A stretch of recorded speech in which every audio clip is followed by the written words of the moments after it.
Well, hello. Well, hello. Welcome back. Mike, you there? Did you freeze? Oh, man. All right, I'm going to dump you out. All right, we'll try that again. Hello, hello. There you Hello, go. hello. Yeah, I'm here. Welcome again, you guys, to the Pencil to Pencil podcast, your favorite pandemic podcast. We're back again on Sunday for a very, very, very special live podcast. Double weekend podcast. That's right. We don't usually go live on Sundays, but because of the storm in Pennsylvania earlier in the week, we had to postpone our guest. And I was super happy that he was able to move his calendar around. He's a very busy man. The worst thing I thought was like asking somebody twice, Mike, to do something. You know, because No, I refuse. Good day, sir. Sometimes the second one doesn't work. Like you barely got this one. Don't ask for too much. Don't reach, Mike Manley. That's right.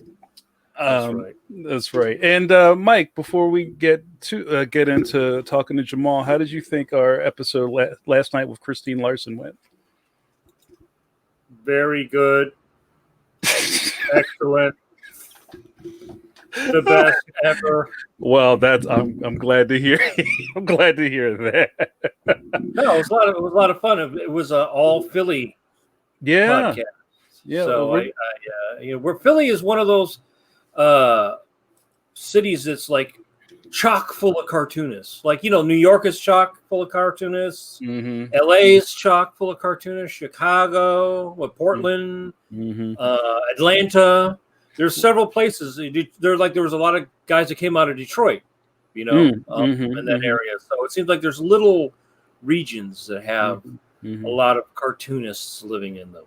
I think maybe in the early thousands and the late 90s, I used to attribute certain crews to certain cities, like, oh, there's the New York guys, or the Baltimore dudes, or there's the Pittsburgh guys, and that's still a thing. But I think those walls are starting to come down. Then you'd pull the hockey mask down and... I know, man. So, we have a very special guest waiting in the green room. I don't want him to eat all of our Chex Mix, so I'm going to bring him in soon.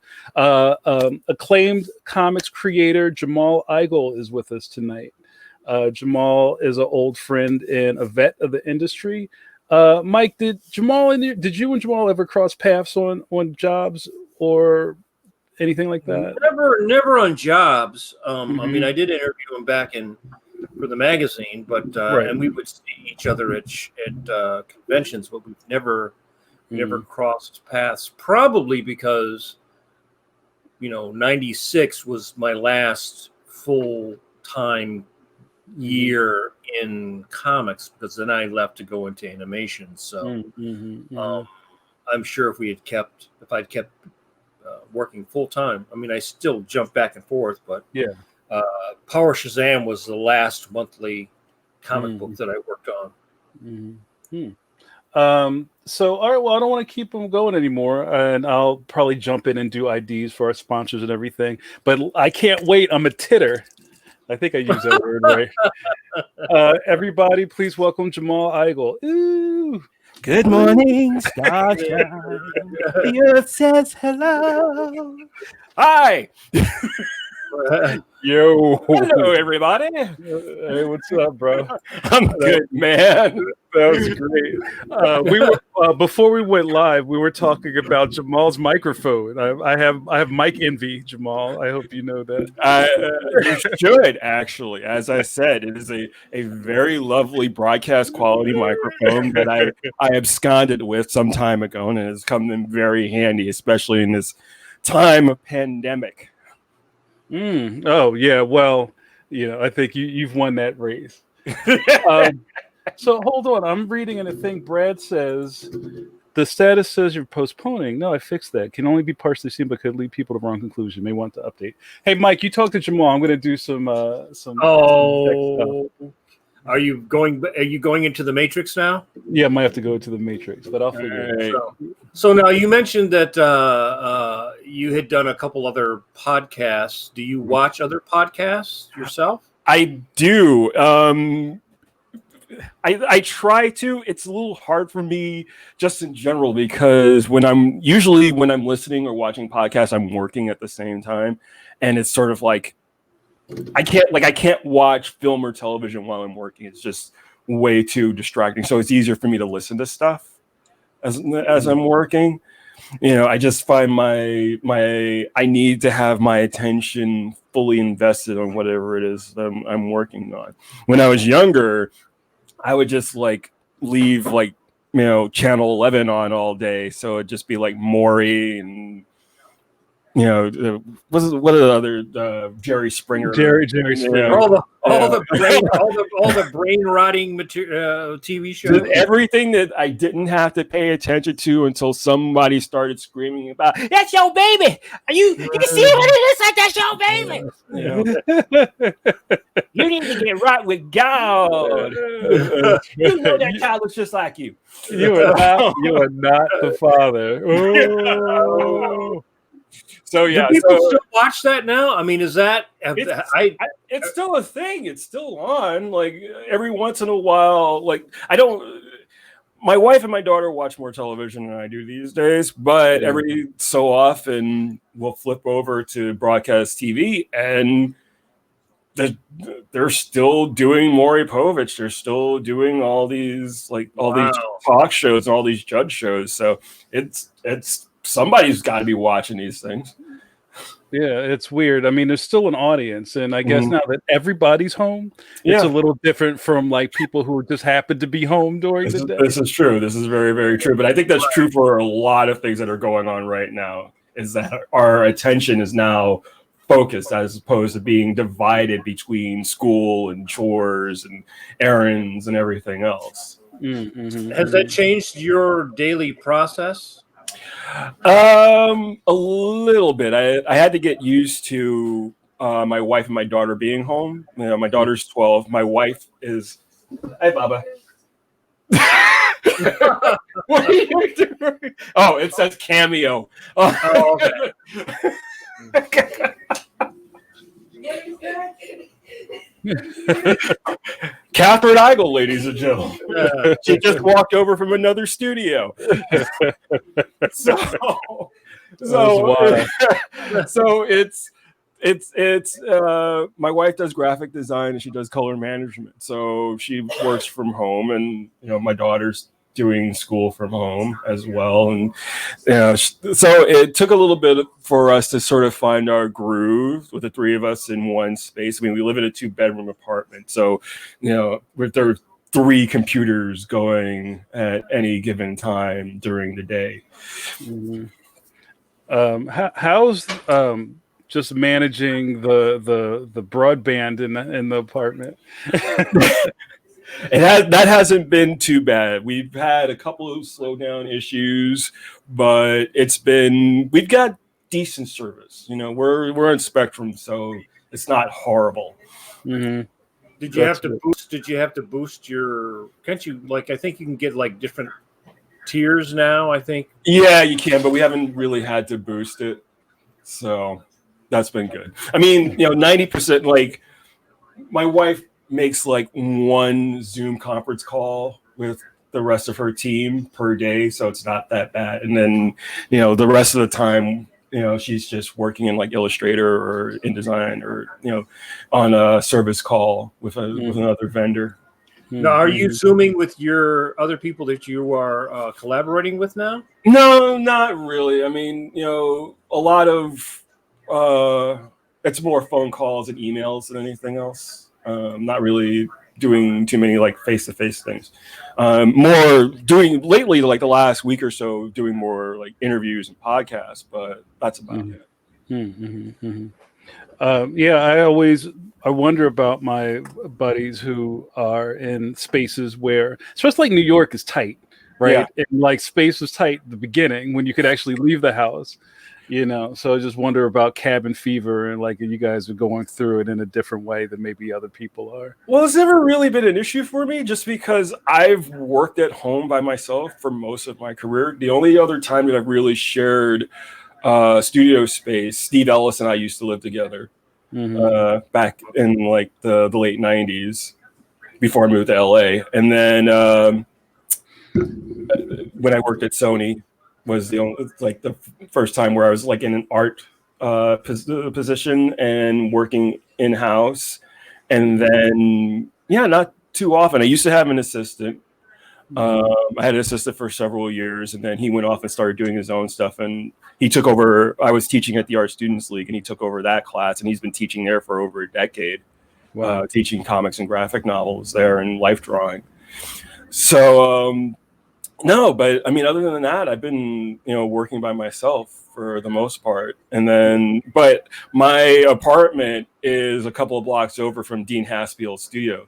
So Dean, George O'Connor, Kari Randolph are all over, or they were. Dean, I see all the time because he's still working out of there. I don't see the other guys as much, obviously, with everything that's going on. But I used to see those guys all the time when they had like Hang Dai and all the other studios before they moved over to their current space. It was actually like literally like right down the block from my house. And for years, they kept inviting me. Simon Fraser was over there, and I think Becky was working out of there for a while. Sarah Woolley, and just a bunch of different people. So it was just like they would invite me to join, and I would always say no, just because I like my solitude for the most part. I've gotten used to having the family here, but it's a little bit of a different situation than having being around your friends, because once my friends get here, then I start talking, and then it's like this conversation that we're having right now. Right. Next thing you know, it's 7 o'clock at night. Exactly. And I haven't gotten anything done. So you're not the kind of artist that can draw and talk. I can, but I get pretty intense when I'm working, and I've found that if my focus isn't 100% there, then it bleeds over into the time that I don't want it to bleed into, where I'm thinking about work when I don't want to be thinking about it. And I've had to, especially over the last 8 years or so, I've created a very clear life work balance for myself. I don't work past a certain time per day. I try not to work on weekends if I could avoid it, and that has really, I think, not only has it helped me health wise and physically, but it's made me a much stronger illustrator because I took the time to kind of slow down and give myself the space to examine what it is, what my approach is per project, how I want to tackle things, think things through, collect the reference that I need, all the other stuff that I find to be helpful and necessary, as opposed to, and you guys know what, especially you, Mike, what it's like when you're working for like a DC or a Marvel, where you're constantly having to crank stuff out all the time. When I was working for DC, especially when I was on contract at DC, I calculated it once, and I basically slept 4 hours a night for the better part of 5 or 6 years. And it was completely unhealthy. It was just not, nobody should have to live like that. But don't a lot of people feel like that's a badge of honor, or at least a part of paying dues at the beginning of your career? At the beginning, maybe, but I'm going to be 48 in July. I don't need that kind of crap in my life. You got to pay those dues to 49, mister. 49's coming. He's gonna need a check. No, I think 49's been doing. 48's been doing okay at this point. Well, I remember Williamson was like that. He would come in the morning, he would work, and then he would go home. You'd have dinner. Occasionally, he would come back. Sometimes he would just kind of come back and hang out because it was, he'd come over and hang out. Brett and I were still there. Right. And I was, young and still single. So, I was always sitting there and working and studying his great collection. But he came in, did his, inked his pages or did whatever he did, Then he went home, and he didn't often work on weekends unless there was like a super bad deadline or something like that. And I find that most of the older guys, that's how they worked. They had like their time that came in, they sat down, did their job, got up, left. Oh yeah, no, but you have to. That's the way that you have to handle it. I've found it's easier, like you're saying, when you're single. It's easier. Not when I first got into the business, but when things really started to take off for me around, say like 2002, 2003, and then I was, back in New York. I'd moved back from LA, back in New York, penciling all the time. Like I set up a plan for myself when I returned to New York, because I had left and went to Los Angeles, and I was working at Sony, and I was doing storyboards at Sony Animation. And I was out, and then I got a job doing New Warriors at Marvel. So I was out there for about a year and a half before I came back to New York. When I came back to New York, I decided that the best way that I needed to reestablish myself was to make myself indispensable. So my way of making myself indispensable was cranking through an issue 7 days a week for 3 weeks straight, handing it in and collapsing for a week. And then starting the process all over again. So I was working 7 days a week, up for like almost like 16 hours a day at some points. And that I did that for about 2 years. But that got me to the point where, editors were coming to me for, fill-ins at first and then offering me stuff after that. But you can't keep up that kind of pace. You really can't. There comes a point where the burnout is real. Yeah. And I really, towards the end of my last run at DC, right when I was exclusive, I was miserable. I was absolutely miserable. I was pre-hypertensive. I was pre-diabetic. I was, over 100 pounds. You remember how big I used to be. So it was just, and I was mad all the time and frustrated, and and I needed to make those changes for myself. So I've found a balance. I've found a way that works. I don't put out as much work as I used to, but it's quality work, and I can take my time on it. And that's funny because I think in a way, if you learned from the older guys, like nobody tells you that when you get into business, you're so anxious and you're so happy to get a job. Right. And at that point, being a guy who's got a book on the shelf every month, that was kind of like the goal. That's what you wanted to do. Oh yeah, absolutely. Right. But like I said, I learned from watching Villegran or Williamson. There came a point in the day, they were like, I'm done. Yeah. Right? Yeah. And absolutely. All the old guys who even did so much, like Buscema, all those guys that did like 5 books a month, there was a point at which they stopped. Yeah. They weren't going to have a heart attack turning in something for Marvel or DC. And I think that's a hard thing in our particular business, because there are not a lot of, like if you become a doctor or a lawyer or even working in animation, there's a lot more checks and balances. If you're in a union studio, they say pencils down, 5 o'clock. Exactly.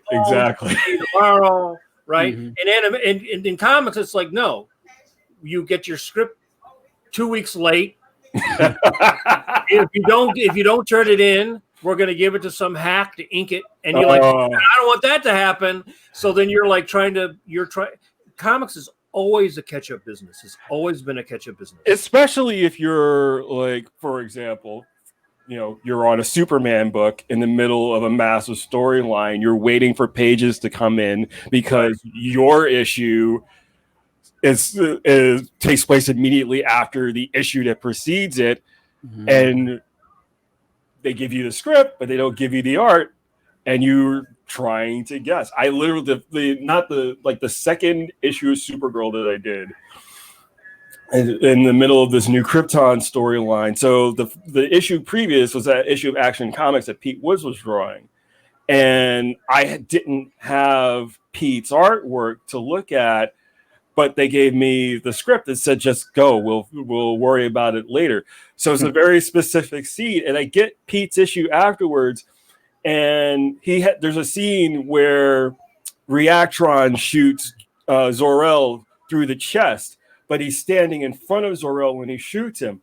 You open my issue of Supergirl, Zor-El's facing away from him, and he's shooting him from behind. And you roll with it, because there just isn't time.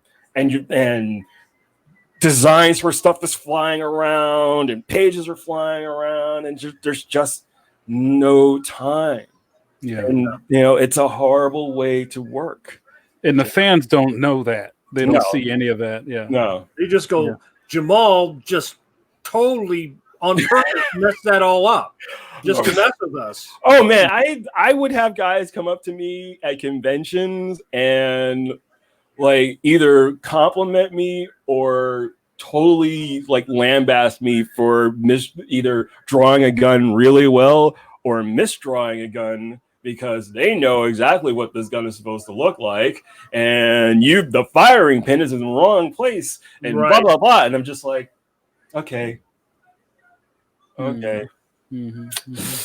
Yeah, there's always those people. I call them the fingernail counters. Like, look at that little figure in the background. You have the fingernail on the thumb, but you didn't put it on the pinky. Yeah, you'll never have a future in this business, kid. Yeah, that's how it was when I was on the Batman books. Was one of the reasons why that kind of drove me crazy, is because it was the same thing. Yeah, you're dovetailing from a Shadow of the Bat into Batman, into Detective, into something else. Mm-hmm. They were trying to figure out what they wanted the city to look like, so they're using the Anton Furst drawings, right, and all this stuff. And to really do it effectively, you basically would have to have everything planned out months ahead. You can't have it like going live, because you're drawing something, and this was like pre-internet, right? So you're drawing something, and now I could draw something and just hold it up to you and you can see it, right? Yeah. That's what it looks like. I could email the tape. But that's when we were faxing stuff. Oh yeah, no, absolutely. Yeah. So, but it was always my experience that by the time they would say you're going to get an issue, or say next week, it was actually 2 weeks or more before you would actually get the script. But that was I always tell people, they used to have the hot list, which was 12 weeks from shipping. Mm-hmm. So if you were at 12 weeks and they had their editorial meeting, then it was like, terror is supposed to rain from above, because everybody's, that's the magic date. Right. Now, I think the last job I did for DC, we were 2 weeks from shipping or something. It's just like the technology has allowed people to actually get later. And I think that's been a detriment, to be completely honest. I think that has created this false idea that you can wait until the last minute to make changes. Mm-hmm. That and I personally hate it. I hated it then. I still hate it now. I miss the days when you could have inventory stories and you could fill the schedule with stuff so that things wouldn't run that far behind. Yeah, I don't know. Do they ever do it? I mean, I don't read the monthlies. I don't know if they do inventory stories anymore. I mean, I know that they had, or at least I think the last thing I heard was they're canceling the DC Giants, the ones that they were selling to Walmart. Oh, okay. Yeah. So I know that they were doing stuff for that, but I don't think they're doing or if they are doing inventory stories, it's very rare. Yeah, because when I started in Marvel, they had tons of inventory stories that they would have people do. They were just like sitting in drawers. There was one that I think that Bret did. It's too bad he's not on the podcast tonight, because I think it was a Shanna the She-Devil story. Mm-hmm. It eventually saw print. I think it was a Marvel fanfare, but it was like years out. And you hear stories about that somebody would do something like the Wrightson story that Kevin Nowlan inked, that sat in a drawer for a really long time before they would. And nobody does that now. I don't think that they commission. No, but I think, and you could correct me if I'm wrong. I think there became an issue, especially at Marvel, where editors were just feeding their buddies stuff to keep them busy, and it became like a cost thing. So, yeah, I think if people were tight, I know there was a time, this is probably the 80s into the early 90s, where if you were tight and you were friends with people, you could go in and they would give you an inventory story to kind of see you through a tight time. And I think there was a lot of guys who, the rent was due. Right. So here's a backup story, Yeah. I mean, God bless them, get that work while you can. I would never fault them for that. Even then, I completely understand. I think that that sort of situation, or even like when like a DC showcase sort of thing, would be good too. I know they do the 80-page Giants, and they have like new talent coming in and doing stuff on that as sort of like tryouts for other jobs. I think those are good. I think that's a good use of that sort of situation for a newer talent pool for younger creators, where it's not going to cost a company as much because you're not paying them as much, obviously, and then it's a good way for these kids, these young guys, to get that experience as well. Oh yeah, definitely. Hey Jamal, can we press pause for a second? I think we may have some viewers and listeners who may not be so familiar about how you got to where you are now. Okay. There might be like one person. And just, if you were to humor us for a second, can you talk a little bit about your breaking in story? Okay. So I got my first job in the industry was as an intern at DC back in 1989. So I was going to the High School of Art and Design, and it was part of a program called the Executive Internship Program that's run by the Board of Ed.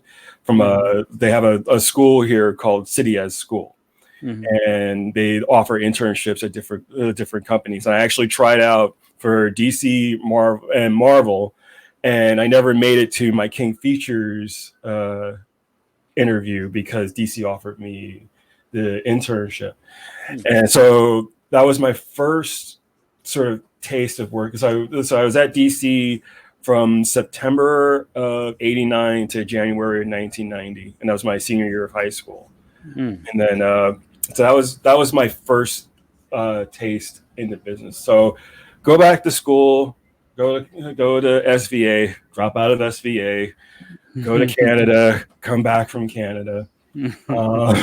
So it's 1993, and I'm living in New York. I'm working at Jim Hanley's Universe. I'm bouncing at a bar in the Village called the Spiral, and I'm living in an apartment with a 2-bedroom apartment with 5 other guys. And my first, what was supposed to be my first real gig was for a company called Majestic Entertainment. And they were one of these comics. This was 93. So this was one of these companies that was doing these collectible card comics. Yeah. So Fred Schiller was the editor-in-chief. Marilee Walk. Who else was Jim Higgins was, and I were working on this book called Flashpoint. And it was my first gig. I met them at an old Fred Greenberg show, and it was my first. That was like my first like sort of taste of working in comics. I wasn't ready. Like I had never drawn more than a couple of pages at that point. It was completely amateur hour.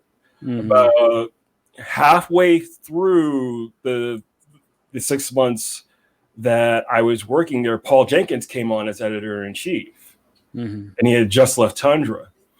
So we're working on this stuff, and there's characters have to be redesigned. They're refocusing the book. The whole the whole setup for this universe that they were doing, the Majestic universe, was there was this character, this all-powerful hero character who was dying. So he decided to have a lottery because his hand-picked successor, a character called Legacy, which was one of the books that was that they were doing, was kind of a royal fuck up. So he decided that he needed to split his remaining powers amongst the populace. So he had this lottery. So it was a little bit of like, wild cards and that sort of thing.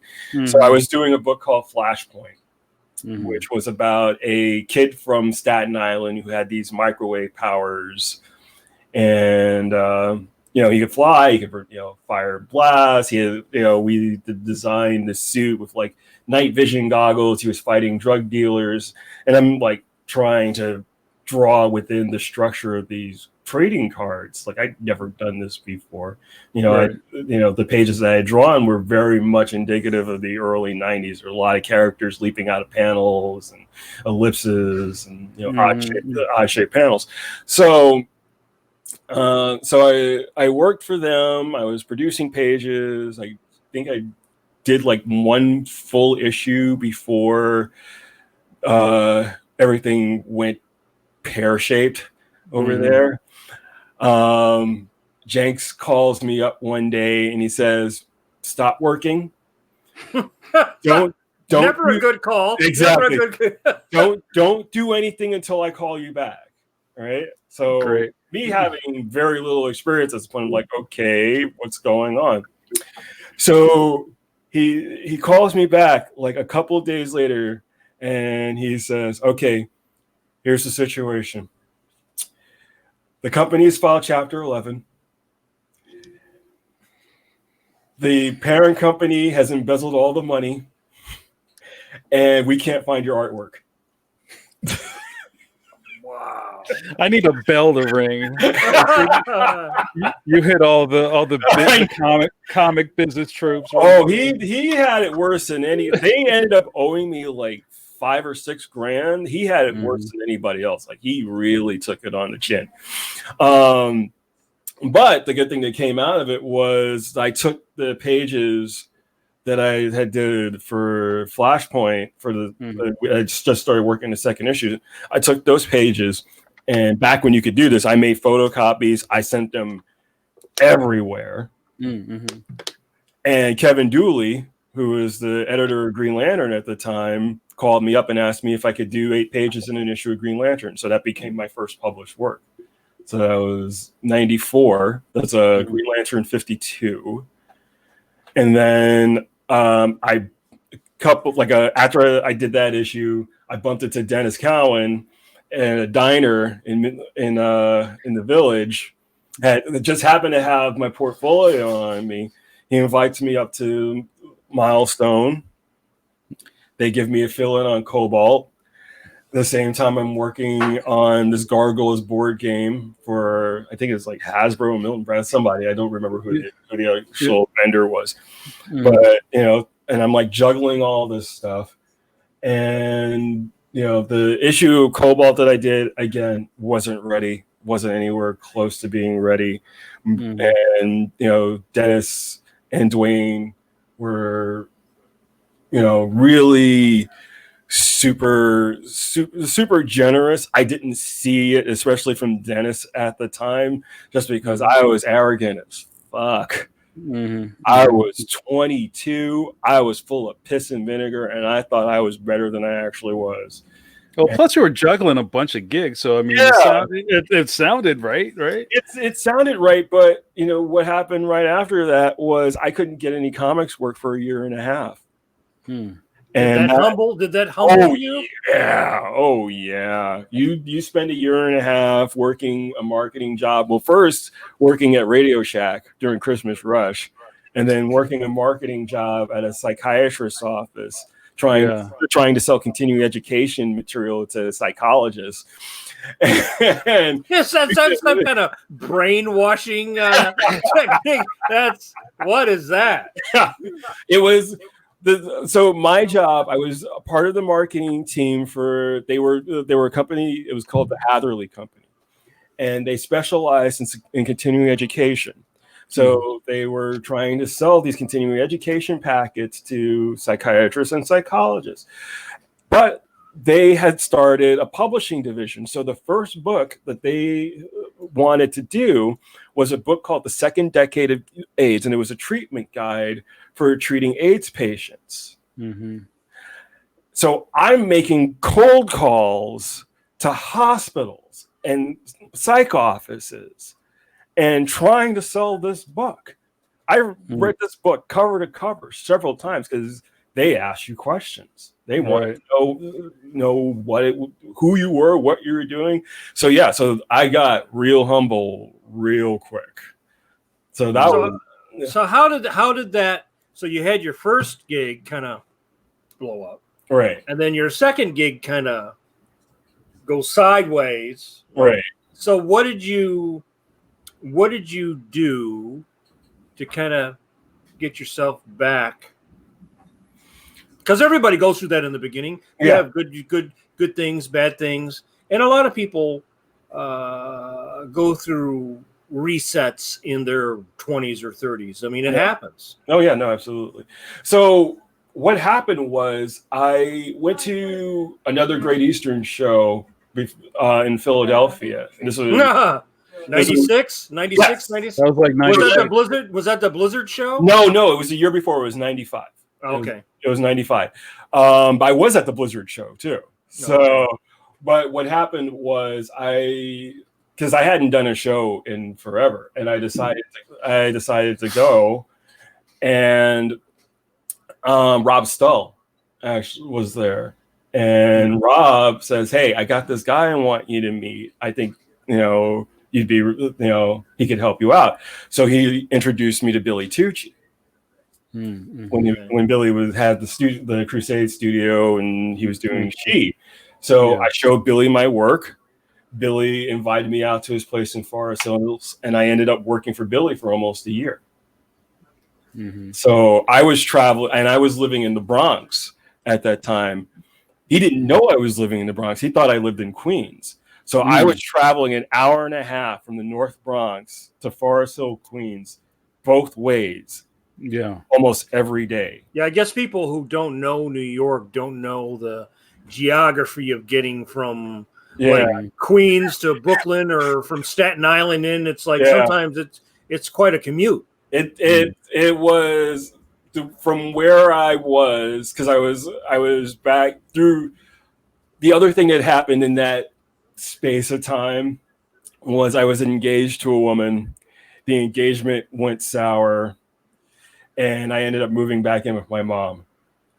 So I'm living in my mom's place in the North Bronx, taking the train, which is an hour into the city, to 42nd Street, getting on the train at 42nd Street, and another half an hour to Forest Hills.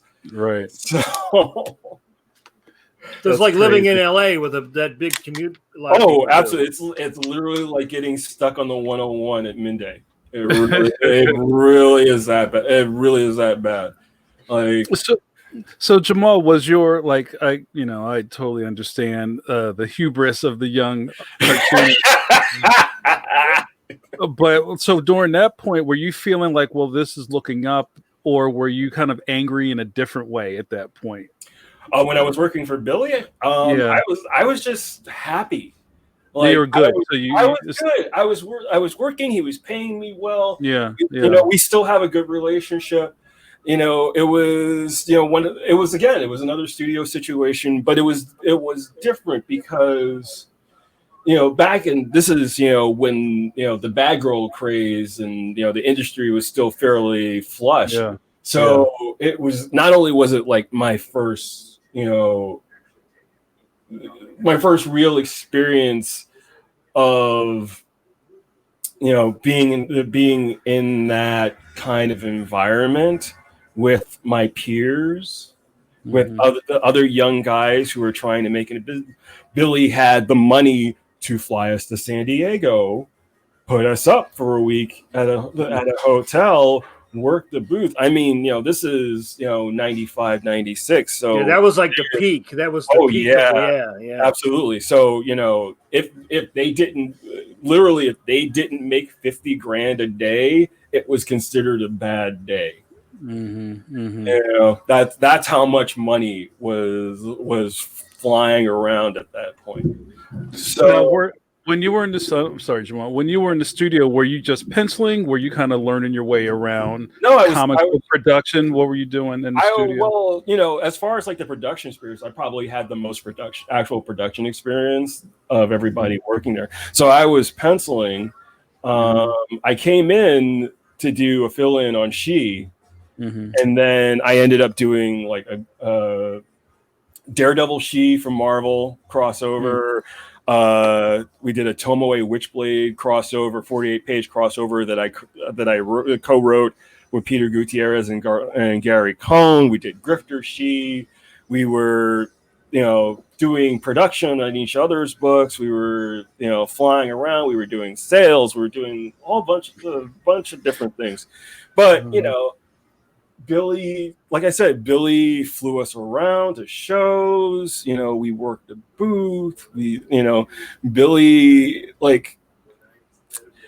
and I took a day trip to visit Frank and Ellie Frazetta just to hang out. And this was like when they were moving the museum. So they had all of Frank's paintings in the den, like lined up in in aisles. And I'm going through, it's like, I know this one and this one and this one and this one. And, Ellie made me lunch, and, it was a great day. Working for Billy was a good experience for me to sort of get back into the groove.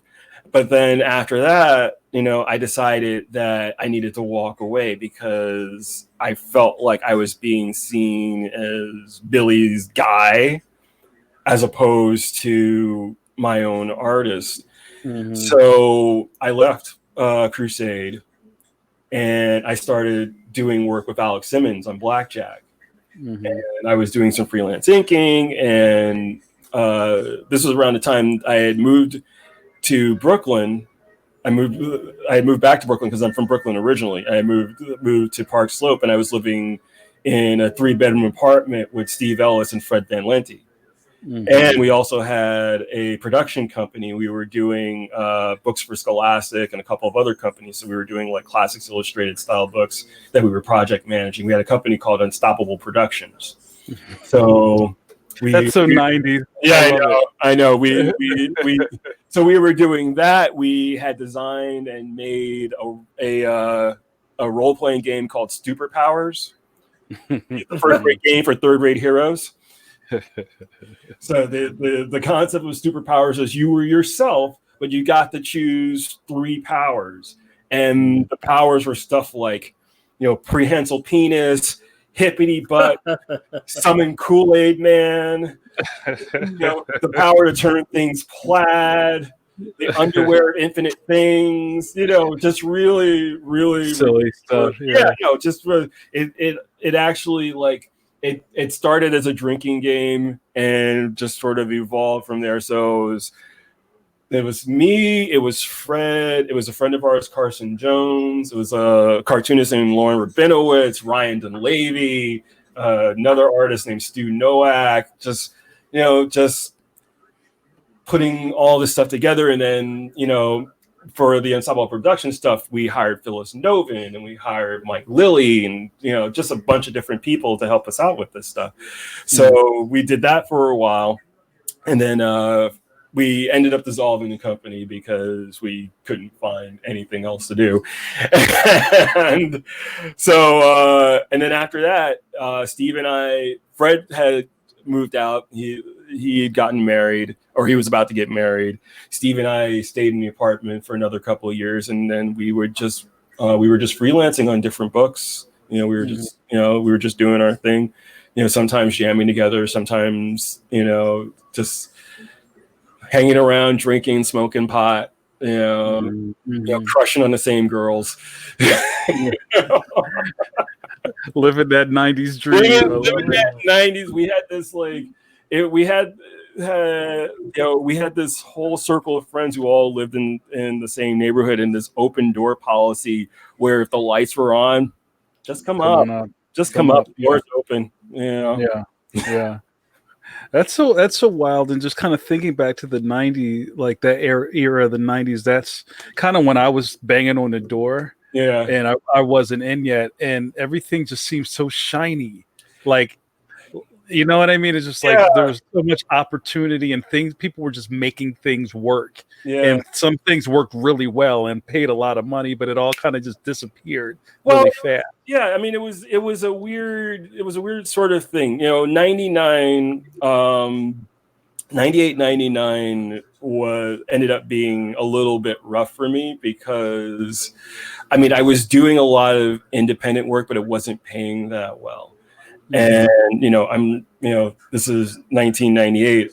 I'm living in New York City and, with roommates making at one year, I think I made maybe $13,000 a year. So there was a lot of macaroni and cheese and hot dogs. Wow. Yeah. That's not a New York wage. No, that's not then, not now. So, by the grace of God, I made it through. And 99 was it was rough because I was sending out samples to different companies, and I would come up for these jobs and I would just miss the mark for something. I was almost the artist on Green Lantern. I was almost the artist on a Creature Commandos miniseries. I was almost doing fill-ins on JLA. And it was a frustrating period for me. Plus, I had fallen in love with this girl, and it was a whole different thing. And I decided that I needed to get out of New York. So that's how I ended up in LA. That's how I ended up in. What happened was I had gone to Barnes and Noble and was flipping through the magazine section, and I picked up a copy of Animation Magazine, and there was an ad from Sony Animation. They were looking for storyboard artists for Starship Troopers. So I tried out. I got the job. They said, "We've got a job for you. Can you be out here in a week?"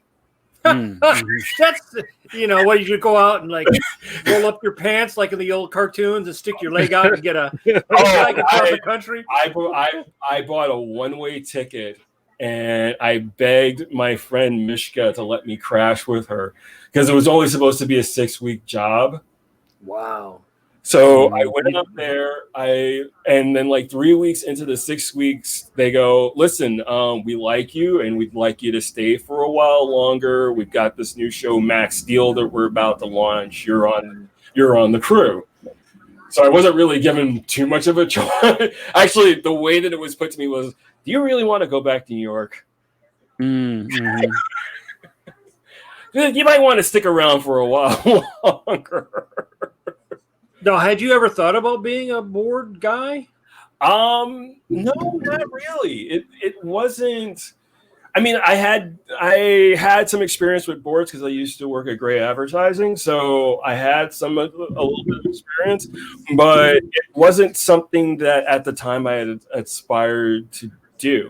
So, but the great thing that came out of that experience, because I ended up being at Sony for about 4 months.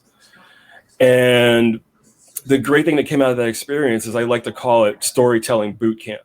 Yeah. Because it was a CGI cartoon. I didn't have to be on model. And all I was doing was working on 2x2 Post-it notes.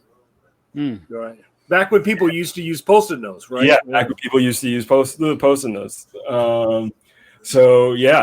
And then I was working with Adu Padden, who's a very famous animation director, and I was working with Bill Richardson, who was the producer over at Sony. And it's really funny because I was working in the same cubicle that Eric Canetti used to work in.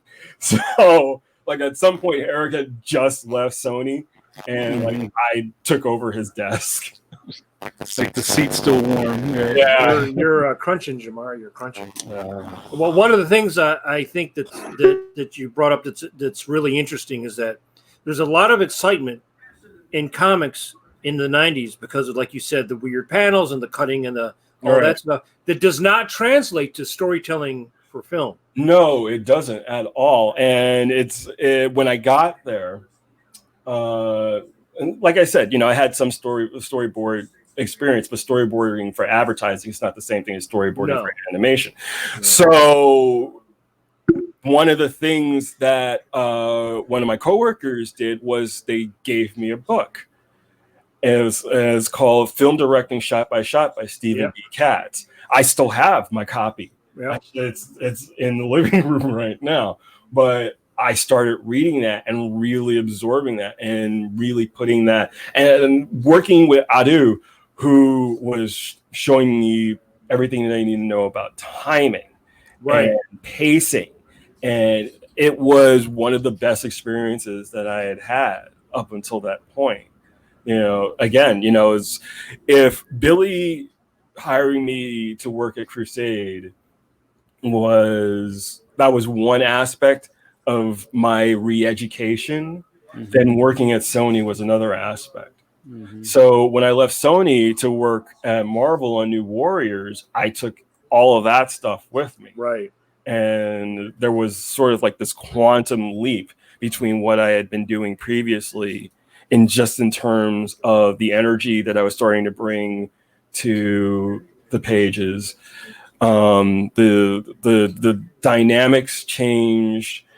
I had picked up all of the stuff about expression and body language that I kind of knew before, but I wasn't putting into my work. Right. Because I was concentrating more on the function rather than the form of human anatomy. Because, especially when you're a young guy and you're, although my art education, my background is, in illustration, there are limits to working specifically from photo reference. Yeah. As opposed to getting that squash and stretch that is, a priority in animation, but less of a priority in comics unless you really know what you're doing. Right. Well, you could always see it in people like Kirby or Buscema. They knew how to squash and push. Yeah. No, absolutely. Really do that. And, but you also remember back, especially there was a period, especially in toward the mid to the late 90s, where everything was going more towards like the photorealistic, and even God love Brian Hitch. I love Brian Hitch's work, but everybody who was trying to emulate Brian Hitch on Ultimates, everything started getting stiffer and stiffer, and losing that energy. Yeah, there's different. It's funny because you bring it up. I always think there's these different trajectories where you had the old standard Marvel DC stuff. Then you sort of had Neil Adams introduced that sort of hyper realism, and that kind of ran for a while. Right. Then you had guys like Byrne and Perez, and people came and they brought this intensity and detail and things. And then you had the flip where the comics tried to compete with film. Right. Where they tried to bring that film sense of realism. Right. Which then sort of, like you said, kind of froze things a little bit. But I think that was a backlash actually to the image style sort of taking hold because everything became about things being bombastic all the time, and there was less of a concern in terms of anatomy and structure. It was more about who could sell pages faster by putting the biggest pinup shot on the page. The most gun belts. Exactly. That was the gun belt era. Again, it worked for the time. And as we often do in this business, we see something that's selling suddenly everybody is doing it. Either comics has always been that way, though, even from the beginning, right? One guy puts a superhero out or puts a book out with a gorilla on it. Everybody goes, "Oh, that guy sold a lot of gorillas last month," or that's what they, right? I mean, the comics has always been that way from the very beginning. It's a gorilla market right now. Right? So yeah, everybody jumped on the image bandwagon. Then that becomes like the normal thing. Mm-hmm. So the one person who does the one thing that's not like that kind of stands out a little bit, and then everybody then jumps on and tries to imitate that thing. Exactly.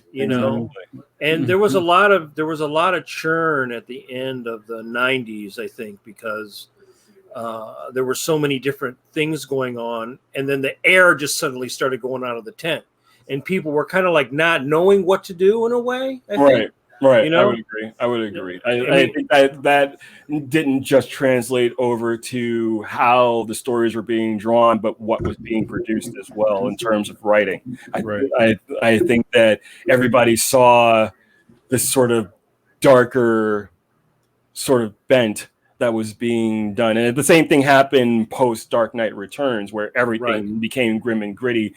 Then everything got bombastic for a while. It's true. Very, very true. So everything became bombastic for a while, and then things started to turn towards dark, but realistic dark.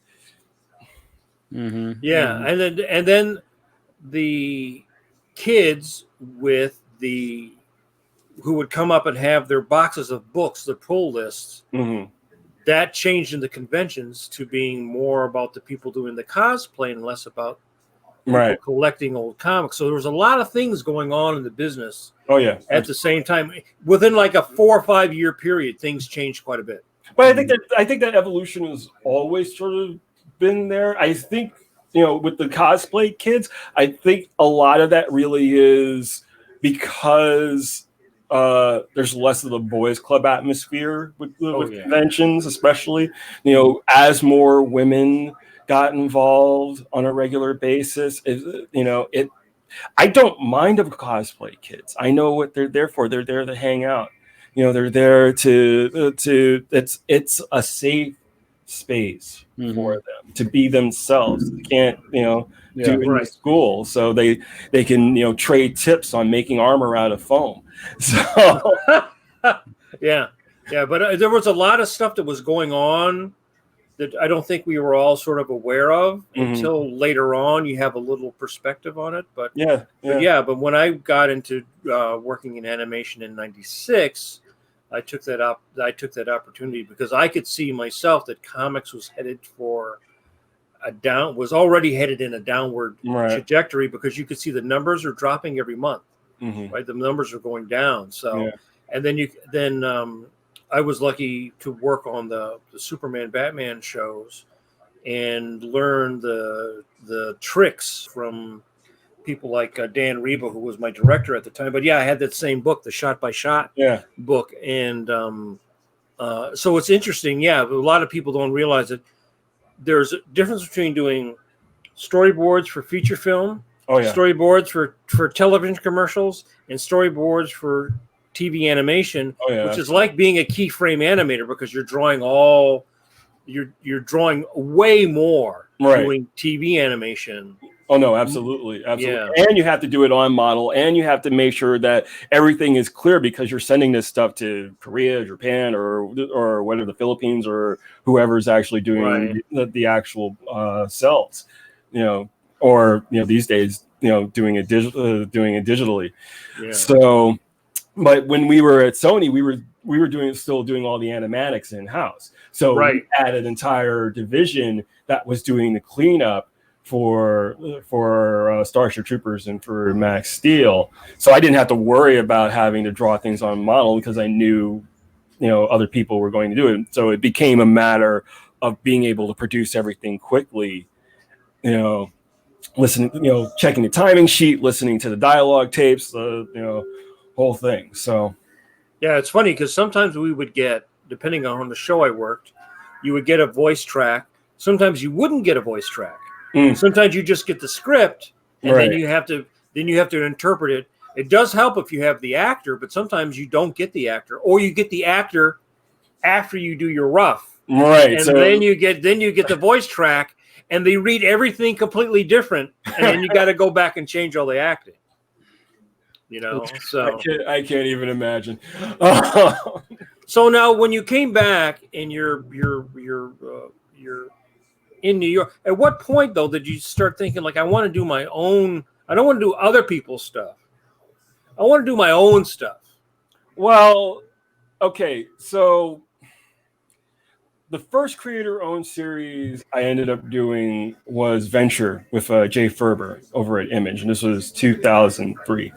And we had just finished doing New Warriors and Iron Fist and Wolverine, and Jay was doing Noble Causes, so he had a good relationship with the guys at Image at that point, and they wanted to do a whole superhero universe. So it was Jay and I doing Venture, which is the concept of Venture was he's the hero with 1,000 faces. Mm-hmm. He basically gets blackmailed by a tabloid reporter. So our pitch to Image was, what if Jimmy Olsen were blackmailing Superman? Okay. Mm-hmm. So we came out, Invincible came out at the same time. There was another series called Clockmaker, I want to remember. Yeah, I remember that. Yeah. And then Fire Breather by Andy Kuhn. Mm-hmm. So then that was Image's superhero universe. And I thought it was just going to be like, I had no real experience with creator-owned books on that level at that point. And I thought, we were going to have like all this, this continued, marketing behind us and a real advertising push. And we put out the first issue, and then Image moved on to Manga Month, and we became a non-priority.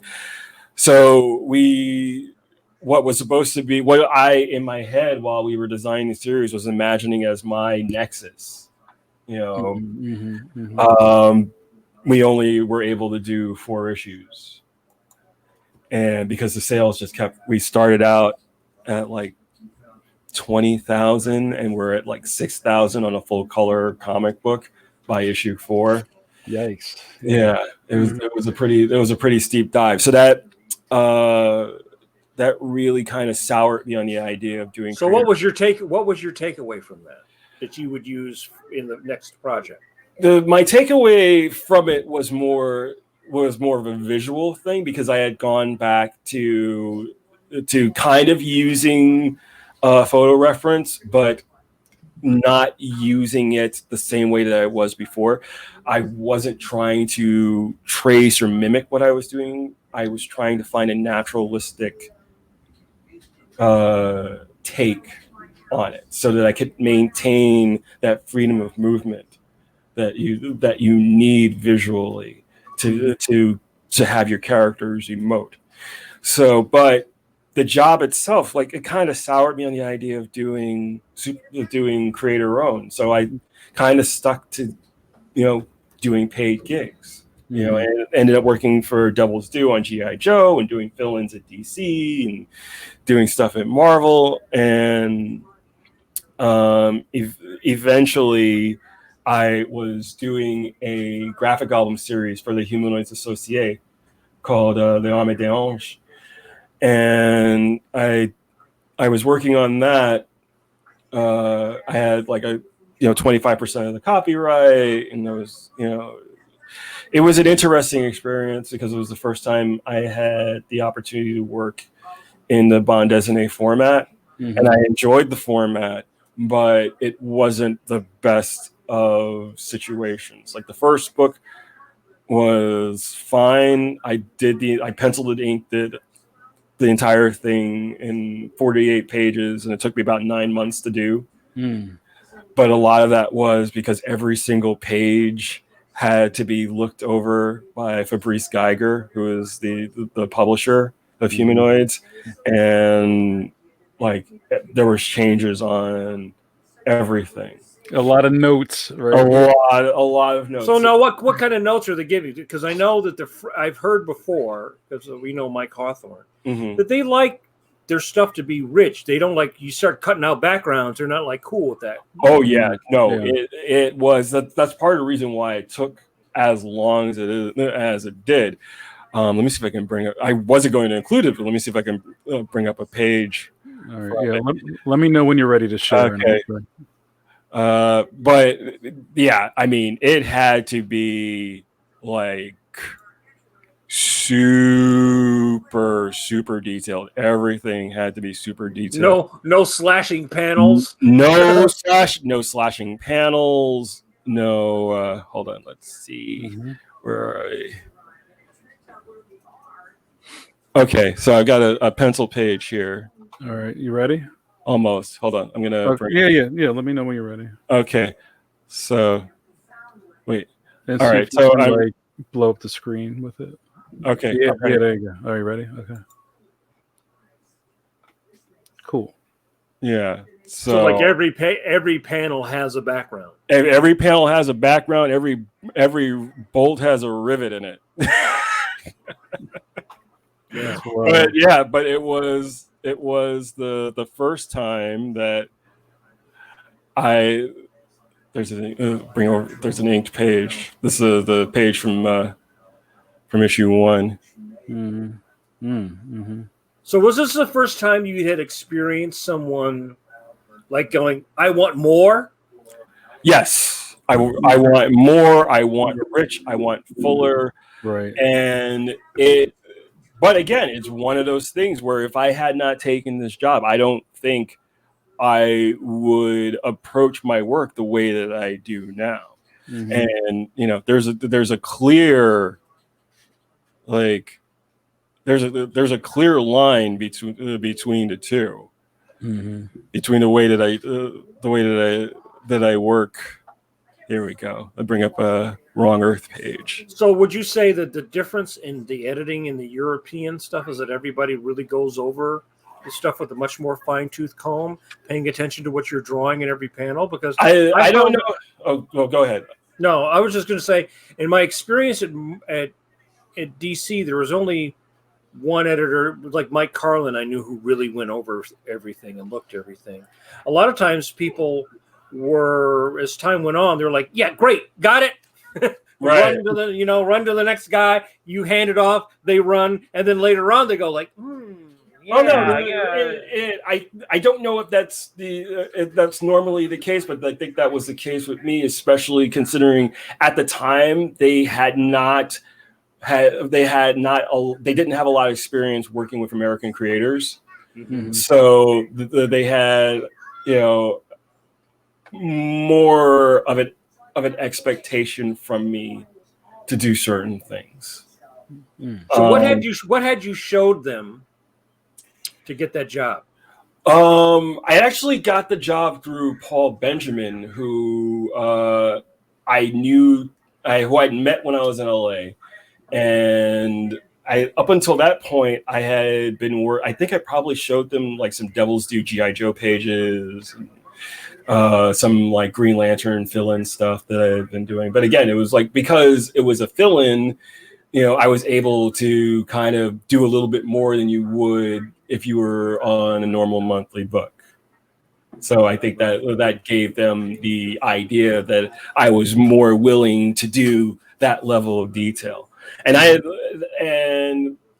at that, like between those points, I had actually kind of gone through this phase where I was trying to reinvent myself artistically. So I was trying to do more of a kind of like, I was taking my cues, especially at the time, from Cully Hamner and from Brian Stelfreeze, and like trying to adapt that sort of like Gaijin Studios kind of look to my work. So it had like more of an angular kind of look to it, because one of the things that I had heard a lot from editors at that point, up until that point, was that they felt that my work was too soft, that it was, and I think that goes back to my initial training, as an illustrator, because I learned illustration from a fashion illustrator.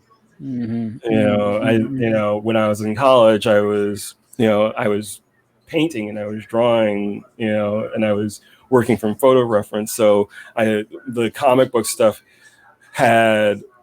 was a little, when I wasn't using photo reference for the comic book stuff, it was looser and didn't have as much form. Okay. Yeah.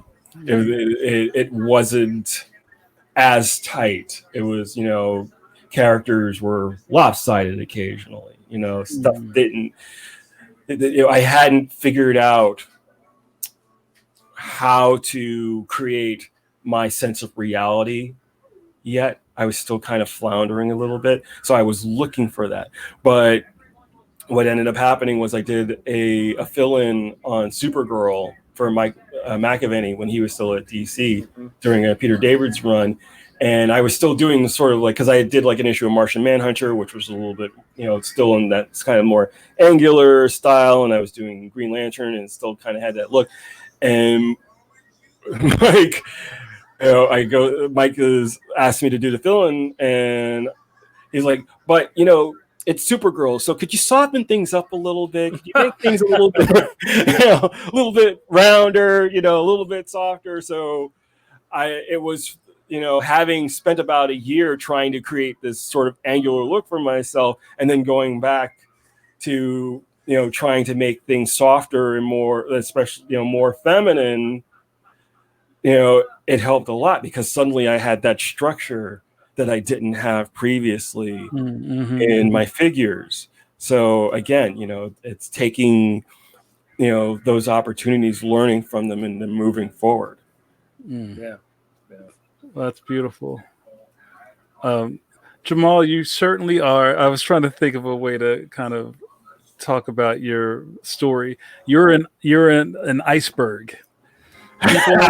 People only see the top, but there's so much underneath the water. Oh, it's a deep well over here. It really is. If people had any idea of half the crap that I've been through. No, and before we go to the next kind of column of our talking, I wanted to talk about quickly when you were working on Supergirl, and I haven't really touched on race too much in a bunch of our episodes, but like, did you get any type of weird pushback from people when they saw you at a show and was like, "Oh, wait, you're drawing Supergirl"?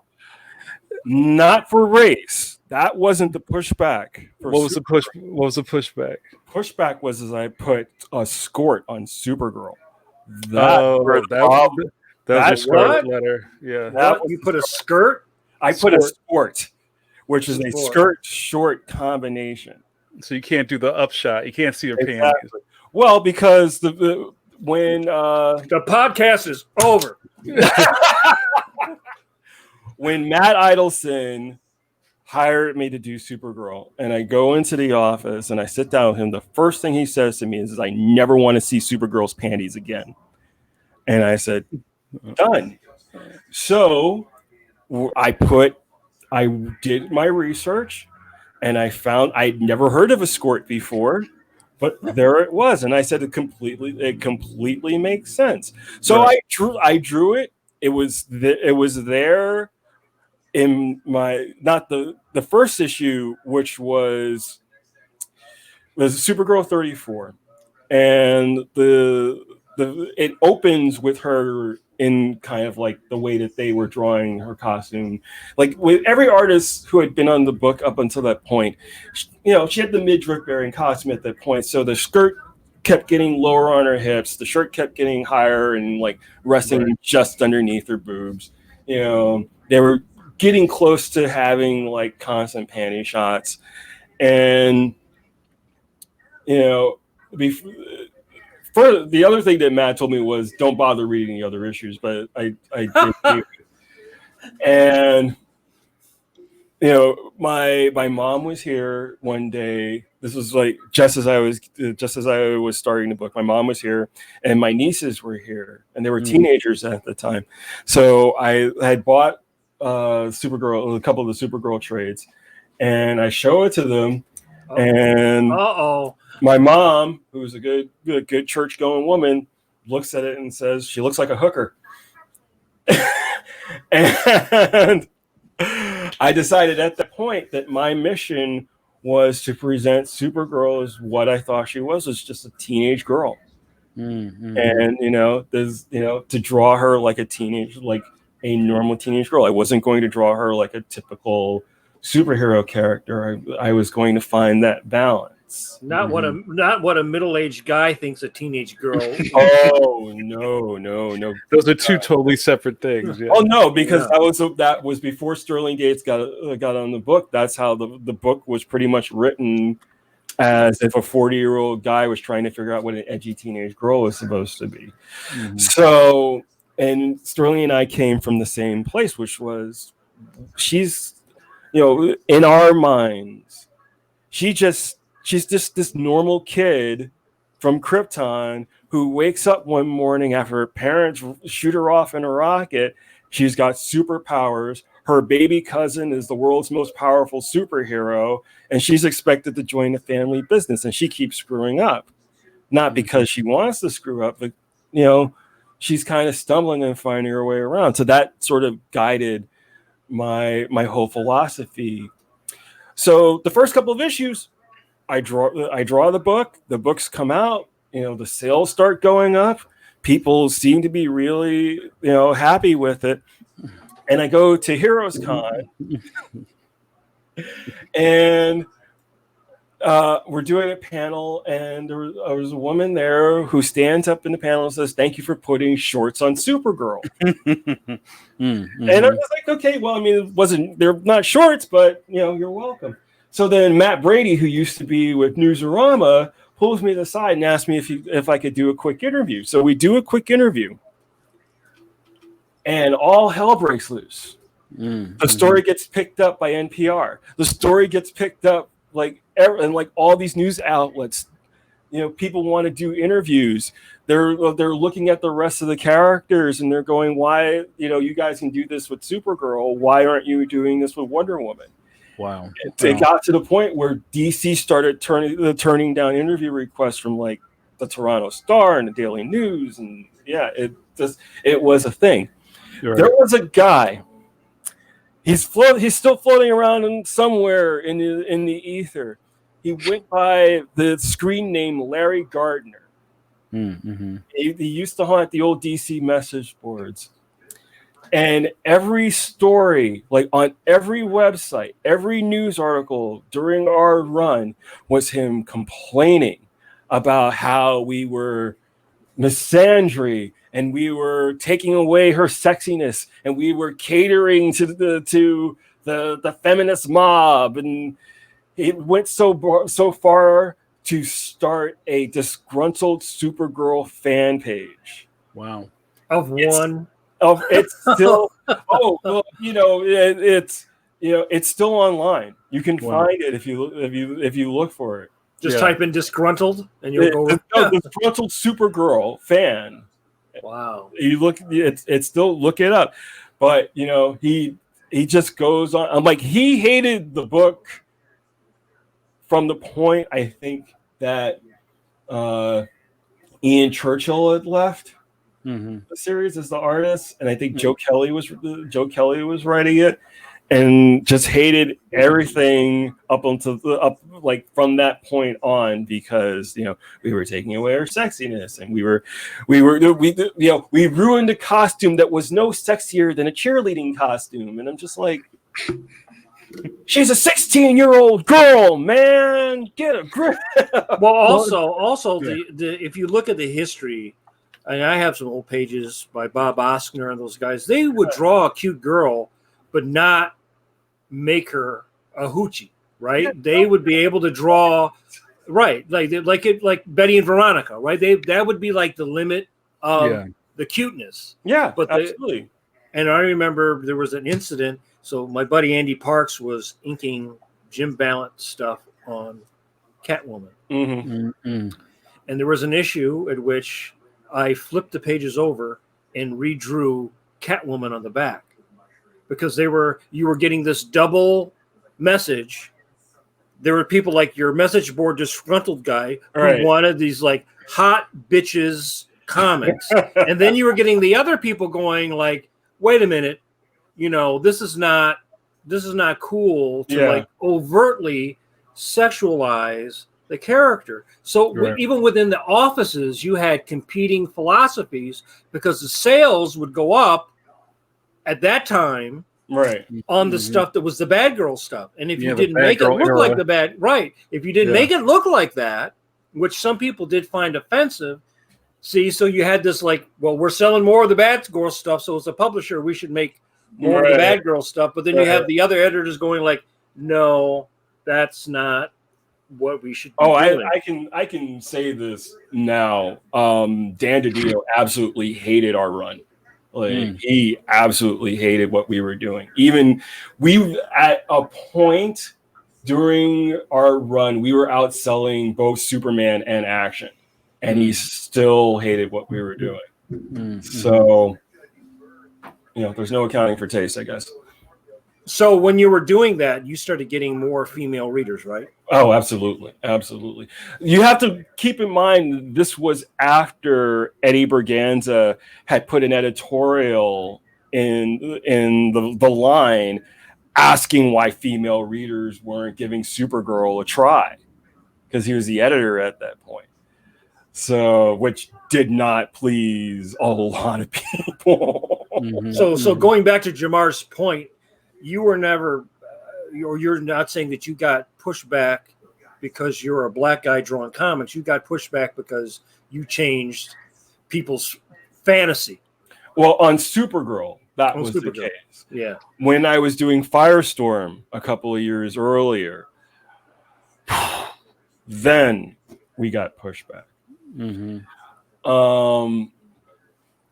I took over the book after Chris Cross left. There was a fill-in by Chris Batista, and I came in with issue 8. They had wanted me to come in with issue 6, but I was still finishing up Leon Medange for Humanoid, so I needed to wrap that up. And I was also doing fill-in on Marvel Age Spider-Man at the same time. So, I needed to get all my ducks in a row. And we did the first... This was right around the time of Identity Crisis. The new Firestorm, Jason Rush, black character, but they hadn't revealed what happened to Ronnie Raymond, the original Firestorm, until Identity Crisis, where they showed him getting stabbed through the chest by Shadow Thief and exploding, and then his energy going into Jason Rush, making him the new Firestorm. That started it. And we would get pushback from people online, and for the most part, we kind of ignored it and put it to the side. And then somebody on the DC message board started a thread called "Ditch the Black Dude," which turned into the most racist thing that I had seen up until that point. They were insulting me. They were insulting Stuart Moore, who was the writer at that point. There was nothing we could do. And it just devolved, because this was around the same time that Mark Andreyko was doing Manhunter, and they had changed like a whole bunch. Jamie Reyes had come in as Blue Beetle, and this was like DC's first brush with like, oh, you're just trying to do all this for the sake of diversity. Why are you changing all these classic characters and replacing them with all these minorities? And this is before the hashtags. This is before the hashtags. It got so bad that they shut down the entire DC message board for 3 weeks. I remember that. Yeah. And had to reopen it under heavy moderation. So this was mostly people complaining about the ethnicity of the characters, not the ethnicity of the creators, or both? Oh no, they both. They were, I was a token hire. I did not deserve my job, according to some of these people. I will not repeat, some of the things. Good night, baby. I will not repeat some of the things that were said to me at that point, because it's not worth repeating. Right. But it really opened my eyes to a section of fandom that I didn't think still existed. Because you had not experienced that. No, I had not experienced that up until that point. Not at that level at all. I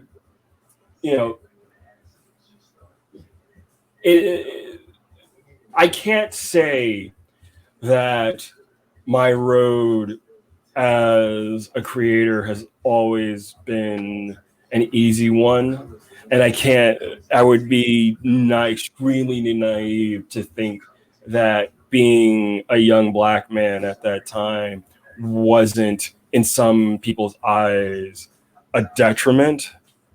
I used to joke that, if I looked like John Cassidy, I'd have no problem getting work. Right. Which is kind of true, but I don't, some of it may have been intentional in some corners. I don't think it was. I think that people, especially in editorial at that time, were more comfortable with people that were familiar to them, that looked like them. That's your, we see it in society all the time. That's your your default. Mm-hmm.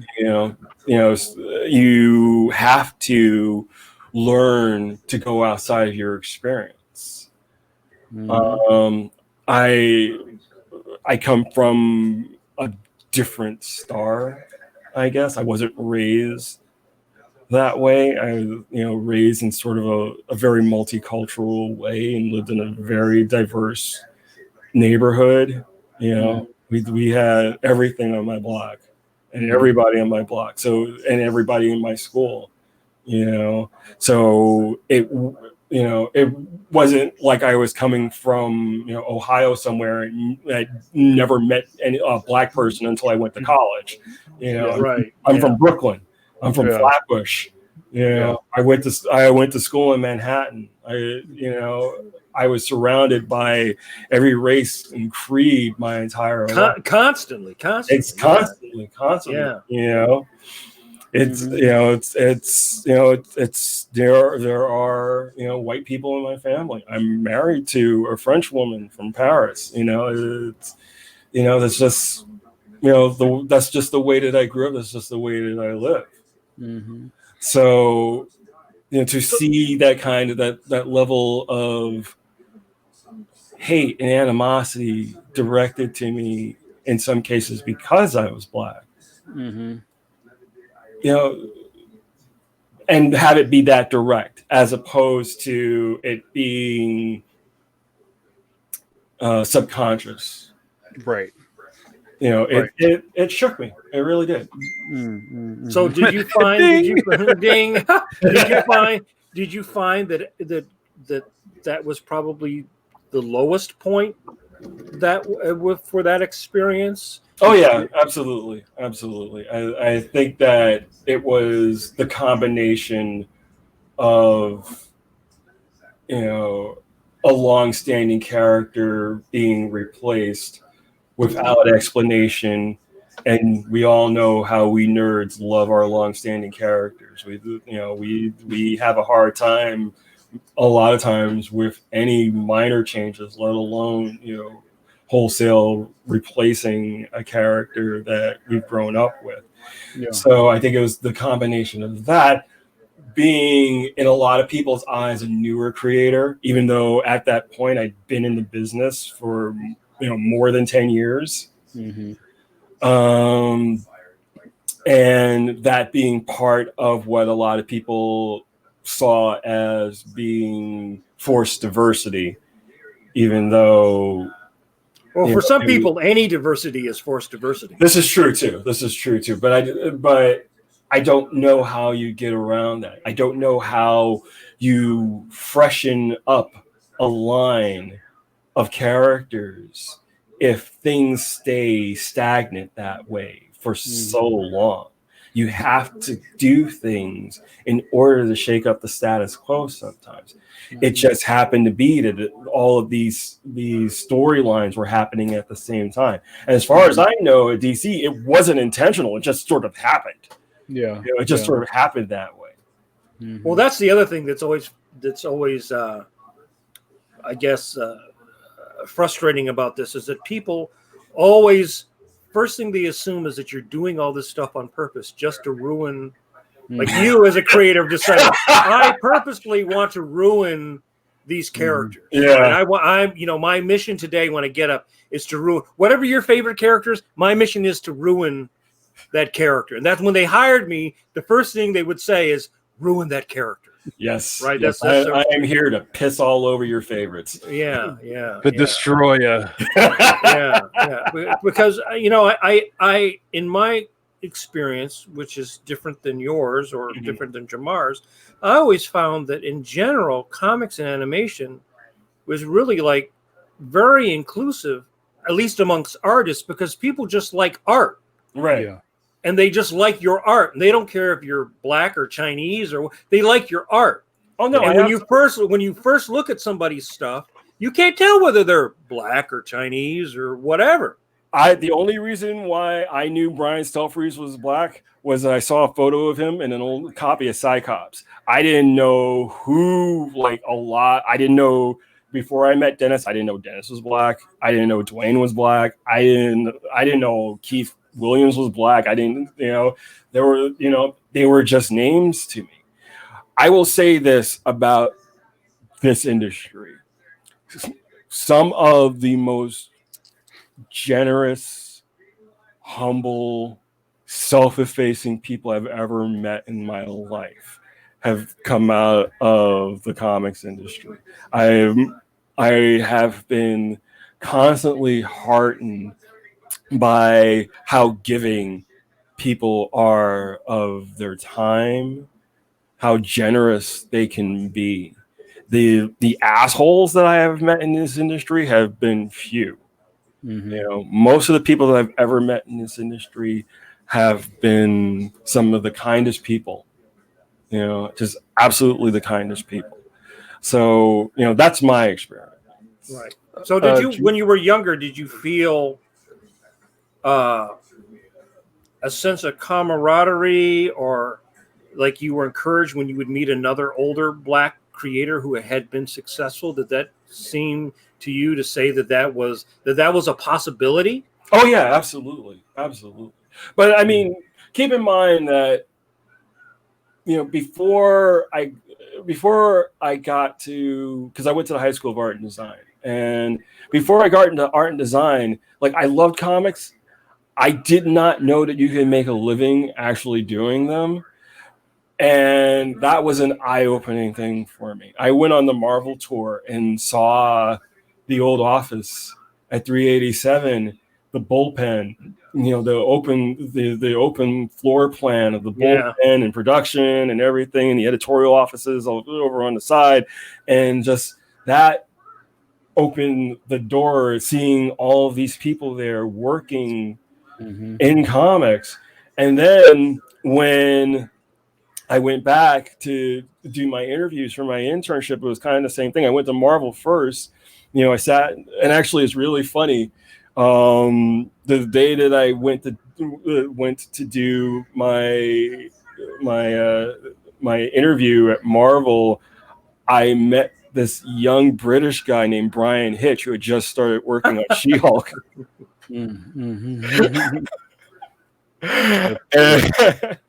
But when I went to do my interview at DC,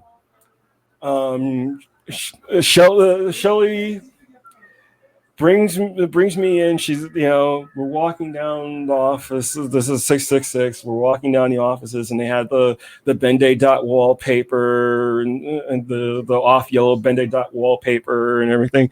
And she brings me into production. And the only way that I can describe it to people, it's sort of like that scene from Community where Troy walks in with the pieces in the darkest timeline. Like, it's just like people are running around. There's papers everywhere. It feels like everything's on fire. And I look around and it's like, I'm home. That's great. Hey, Jamal, I want to throw a comment in from the room. So our good friend Joe says, going back to the race thing for a second, but Jamal, as a creator, do you turn it around on any of those types of fans? I knock anyone who complains about a direction a book takes as the old axiom. Don't buy it then. If they complain, I ask them what have they created. Oh, I agree with the, you don't have to buy it. My usual response to anybody who says something like that is not everything has to be for you. I don't mind if you don't buy my work. It's not for you. Right. So, but I'm old and cranky now, so I don't give a shit. Right. Jamal, let's get the Molly. Let's get to Molly. Let's get to my baby girl. So hold on, I'm gonna bring up some pages. And right off the top, there was a question sitting in the queue from 3 days ago, Jamal. Okay. Wow. Okay. And you'll have to fill us all in. But J. Robert Deans asked, was Molly Danger meant as aspirational for your daughter or inspired by your daughter? Initially aspirational and then inspired by. And I mean, and subconsciously in a lot of ways, like that's Katie. That's Katie's face. Yeah, all right, let me get you on the screen there. Yeah. That's Katie's face. That's it's not her hair, but it's definitely her face. So well, talk a little bit about the origin of Molly and how you came to the project. Okay, so this was post Los Angeles, post animation, back in comics, freelancing, going to shows. And I'm in a car with my buddy Rich, and we're driving back from Chicago Comic-Con. And this is 2003, so stuff like Atomic Betty and the Life and Times of Juniper Lee are on the air. And we're in the car, we're going, well, if we were to pitch a show, what would we do? And it started with the name. The name immediately popped into my head, Molly Danger. And Rich was like, was she a teenager? I was like, no, she's 10. She's a 10-year-old. It's very sharp in your head, right? Very sharp in my head. So we started writing up a pitch, but we decided that it would make more sense, since we're comic book guys primarily, and I didn't know anything about pitching, for animation, to do it as a comic book. So I had written a script, and it was at the time much more of sort of like a Alice through the Looking Glass, sort of Amethyst Princess of Gem World kind of thing, where you didn't know if she was a real little girl who was imagining these things, or Molly Danger was jumping back and forth between dimensions. But we kept ending up having to put it aside because I was busy with other stuff. And we tried to get another artist to do it, and he couldn't do it after a while. He did a couple of pages and he couldn't do it after a while. So Molly went in a drawer and sat in a drawer, and I would pull her out every once in a while and put her back. And then around 2010, when I was still at DC, I had been approached by an editor at a publishing company, and they were looking for young adult graphic novel projects. And I figured, I was on contract at DC, but nothing precluded me from writing. And I'd been wanting to write. I pitched stuff at DC for years that, they just wouldn't pay attention to. They didn't want me distracted. So I'm trying to think of something to do. And then, there's that voice in the back of my head. It's like, Molly. So I pulled out all the script, the old script, all of my old notes. And I looked at the story and I said, this is way too complicated. This is way too complex. So I started rewriting it. And I went from the premise of she's Molly Danger. She's always been Molly Danger, and the only thing she knows about herself is she's Molly Danger. And I started rebuilding the entire concept from that. So the concept went from this sort of Alice in Wonderland thing to she's Molly Danger. She's a 10-year-old superhero, but she's been 10 years old for 2 decades. Mm-hmm. She protects this city called Coopersville from a group of cyborg supervillains called Supermechs. And it's been going on for 20 years. Mm-hmm. And that was the genesis of the story. I pitched it, never heard back. Put it back in the drawer. Mm-hmm. Kept working at DC. When my contract at DC started to wind up at the end of 2011, I was working on The Ray with Jimmy Palmiotti and Justin Gray and trying to figure out, what the next step was going to be. What was I going to do next? Another friend of mine, this was early 2012, and another friend of mine approached me about working on a project with him and pitching it through Kickstarter. And I had never heard of Kickstarter at that point. So I went and looked at the website and I said, I can do this. I can pitch this. I don't need to work with anybody else. I can do my own project and I can pitch it. So I spent 6 months putting the campaign together. And I pitched it and it was successful. Mm-hmm. And then I spent the next year doing the first book. And she came out, and it's one of the things that I am proudest of in this world. Would you say that was a career turning? Absolutely. It was the first opportunity that I had, not only to show what I could do visually, to work in the format that I want, because I specifically said that I wanted to do it in a bande dessinée format. Mm-hmm. And that I could write a compelling story. Because ultimately the story of Molly Danger isn't about superheroes. It's about a lonely little girl who's looking for a friend. Mm-hmm. The superhero stuff is just the trapping. It's about her finding her place in the world and finding a life outside of being a superhero. I love it. And I love how everything changed when we started talking about Molly. Like even like the timbre of your voice changed. Like I love the passion, and that's how important this stuff is. It is. Yeah, it's hard for me not to. She's my other baby. Mm-hmm. You met my big baby. This is my little baby. Yeah. Mm-hmm. For different reasons and connected reasons. Mm-hmm. Molly would not have happened, I think, if I hadn't worked on Supergirl for as long as I did.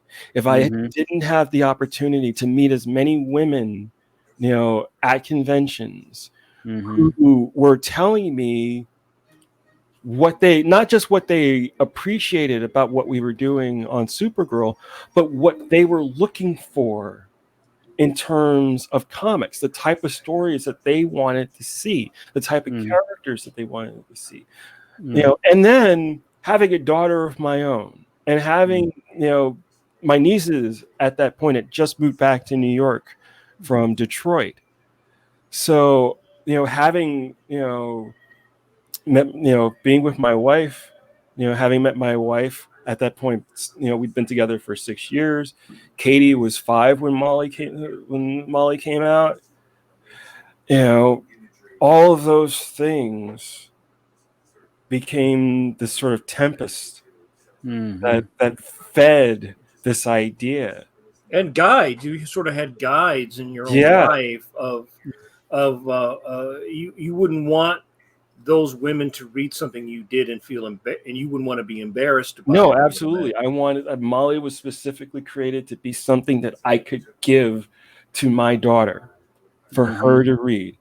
And Katie has always been when it comes to Molly, she's my biggest cheerleader.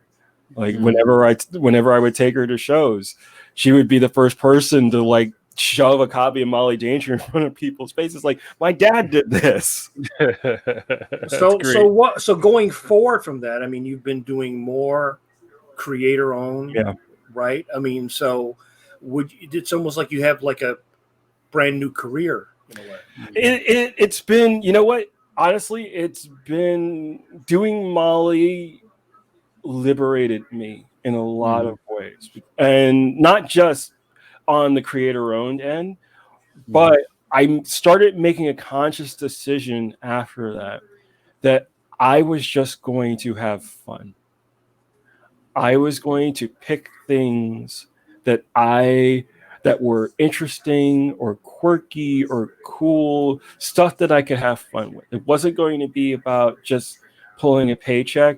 It was going to be stuff that I enjoyed, because you're not the journeyman anymore, right? No, I spent at that point,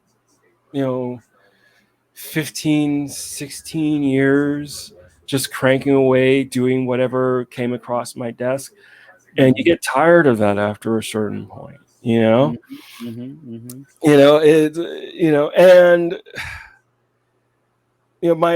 my approach to working for other companies also became, because I still was, still doing fill-ins and still doing stuff for other companies. My approach, lack of better phrasing, I'll take their money, but I won't kiss them on the mouth. Spoken like a true New Yorker. So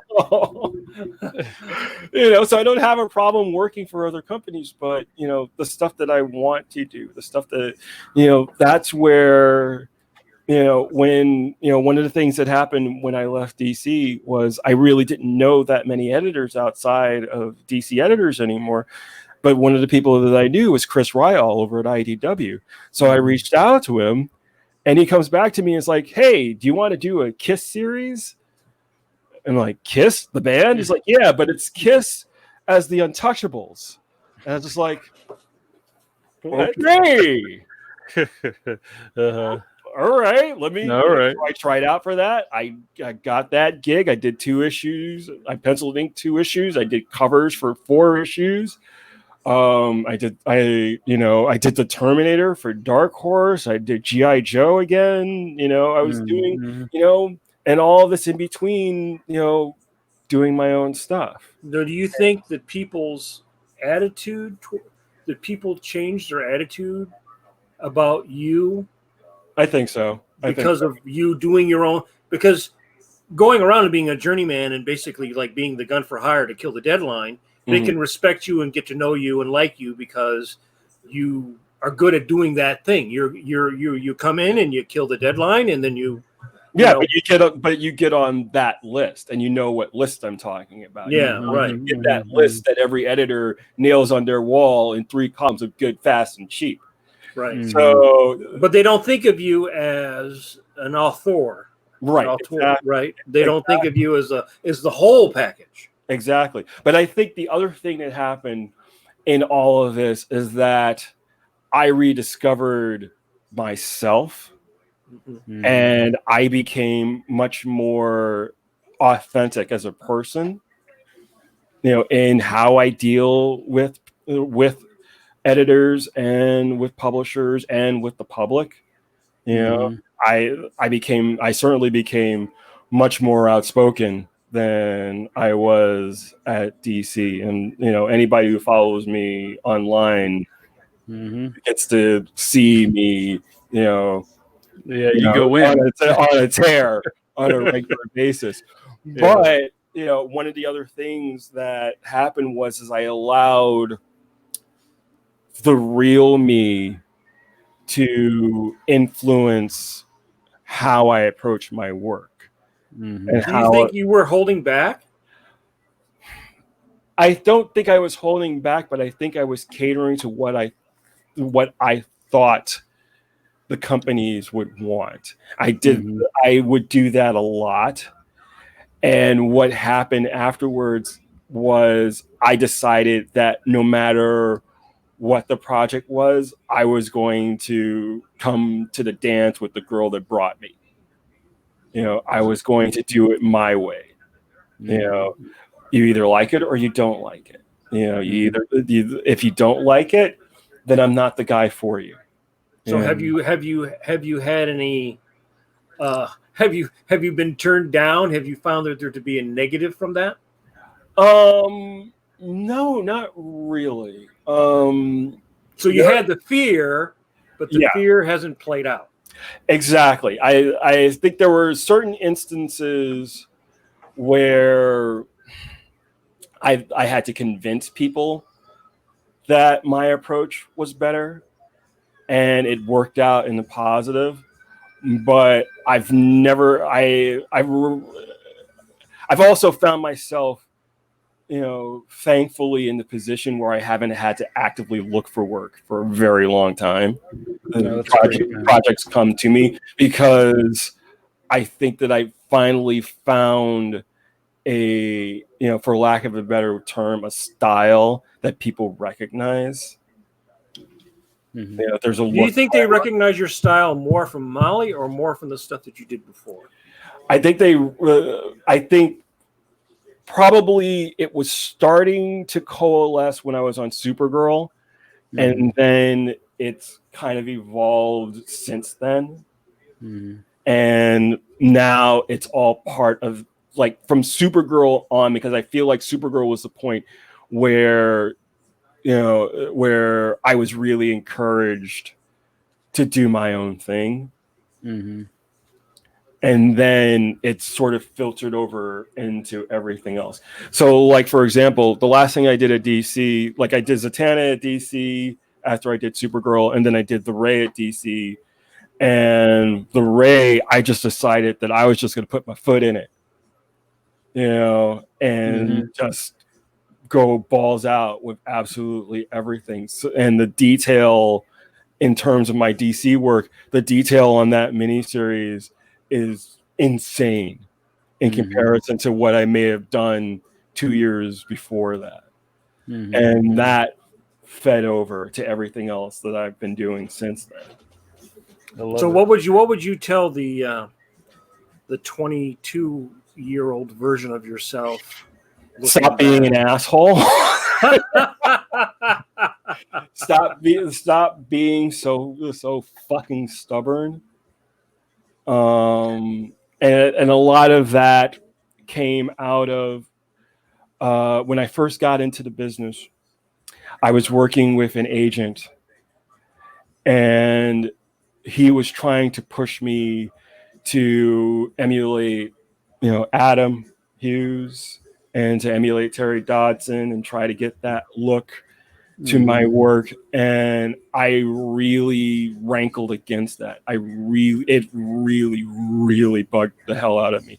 And I did everything I could to fight against that. And I know that killed any enthusiasm that he had to try. I always find that interesting that guys would have, like, I've never had an agent, but I know I hear that the people, I don't know if they still have agents, but I know that was a thing for a while that guys had agents. I just always found that for me personally to be sort of an odd thing. Well, I know a lot of overseas creators work with guys like Joe Prado and David Macho and with Dave Campiti, and they do very well by them. I didn't know you didn't need an agent. Really? Yeah.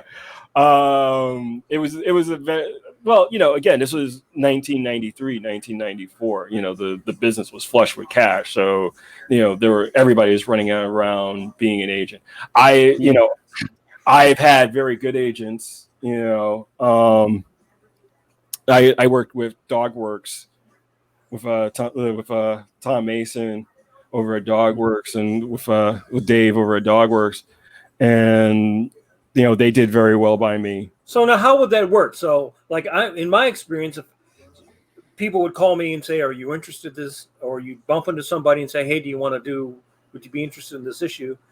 I've never had an agent where the agent calling DC and going, "Hey, Jamal needs some work," and then they're taking 10% or 20% of your? They would, at the time, they would actually go into the offices physically with like portfolios in hand and sit down with editors and go through like Really? Yes.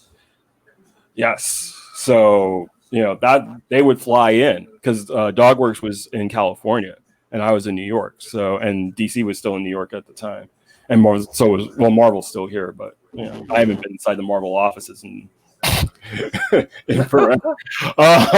I talked to more editors online about like politics at Marvel than I've ever talked to them about work.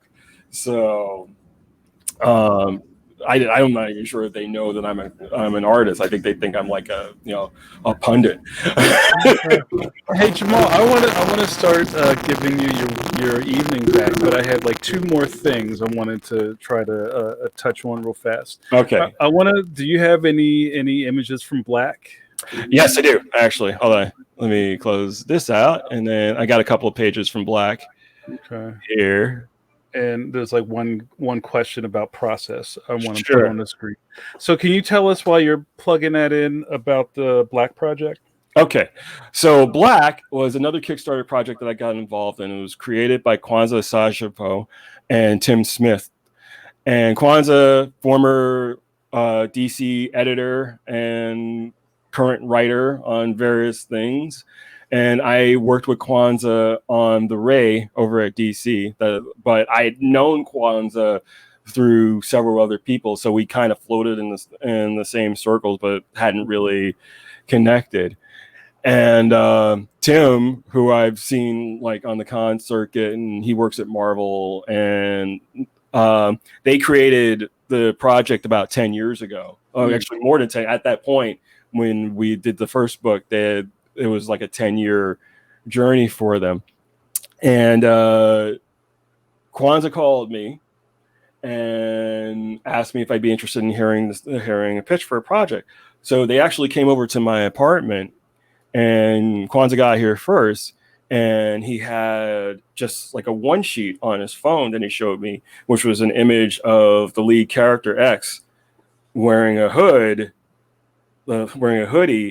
on all red background, and above his head it said, "What if only black people had superpowers?" Mm-hmm. And I was just like, God damn. Like, why didn't anybody else think of this? Holy crap.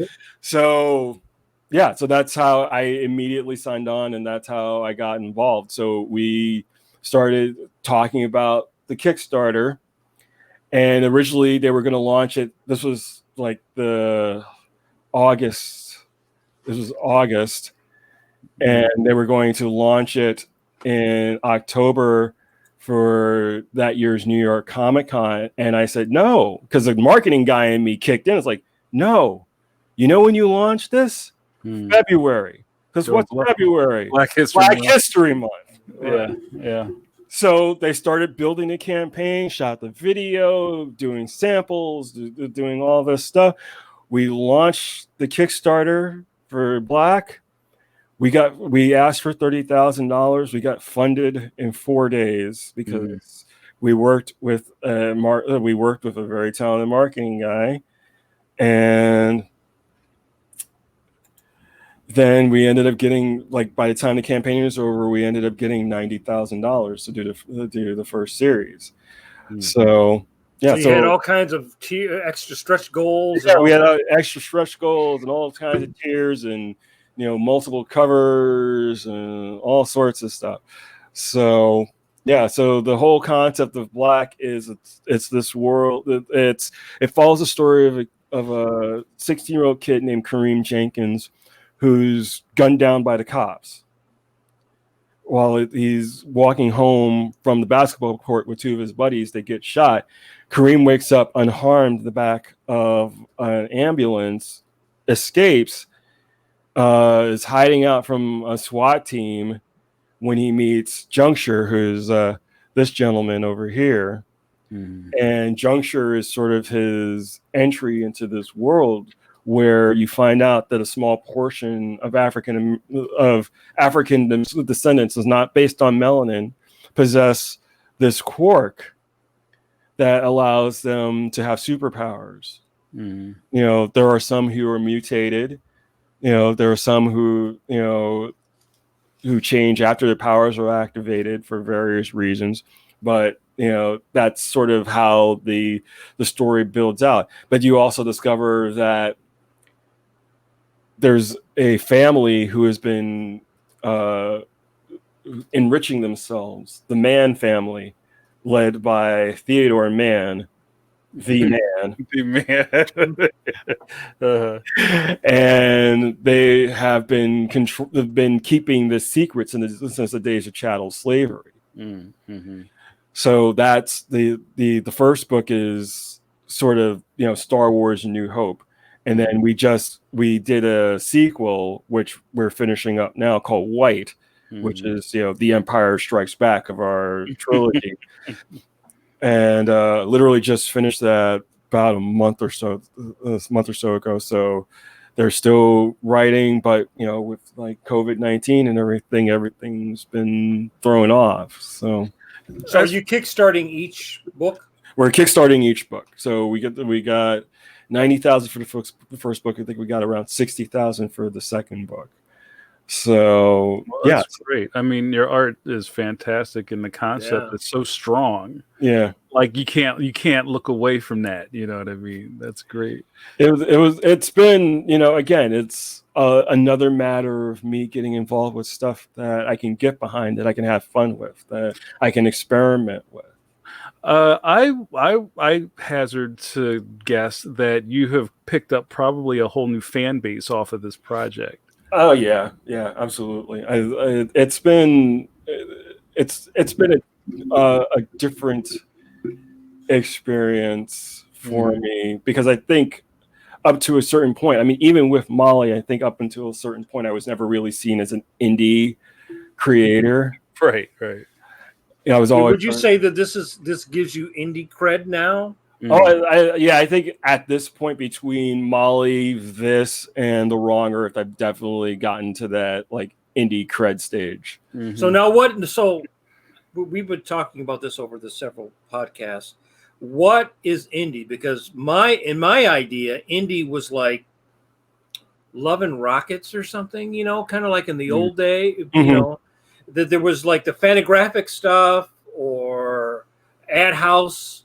You know, there was stuff that was like that. And then there was like, or the undergrounds like Crumb and stuff. But I think manga kind of blurs kind of came in and kind of like shifted that in a way, you know? Well, I think there's that, but I think that the definition, and I would agree with you as well, but I think the definition of what is indie, especially with the advent of more web comics being available and more digital comics being available and more digital, like there's more independently produced superhero content now than there was, you know, back in the 80s or the 90s. I mean, even though there were, you know, superhero books being done by like, you know, by First and Capital and you know, all those guys, Mirage to a certain extent, and everybody else. I think, you know, I think it's more of a spirit than anything else. That's a good way of looking at it. Yeah. I mean, there's probably more independent comics being produced, period.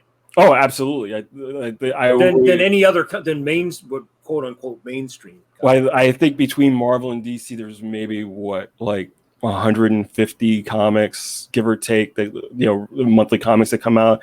Yeah. You know, there's probably at this point between, you know, digital and print 8 to 10 times that of independent projects being produced at any given time. And more every day. I mean, there's like new web comics constantly. Oh yeah, I think one of the things that sort of turned everything around is that the technology has made it possible for people to produce more on a budget. You know, not everybody is able to do print books. Print books are expensive. That's just and not everybody wants print. A lot of the readers don't want print. There's an entire generation that's reading everything digitally. You know. So that's going to lead us into the last question, and I want to set this up for you to Spike. Okay. One of the things that I love about your interaction on social media and all of your other platforms is that you're very honest and real with things. And once in a while, you'll put up an image you're kind of picking around with, Mm-hmm. and you're like, I'm going to try to color this. We'll see where this goes. I'm not exactly sure. Bob Harrison asks, question for you. Can you talk about your evolution with digital coloring? It seems to excite you. Mm-hmm. What do you attribute as the main factor in your progress? Thanks, Bob.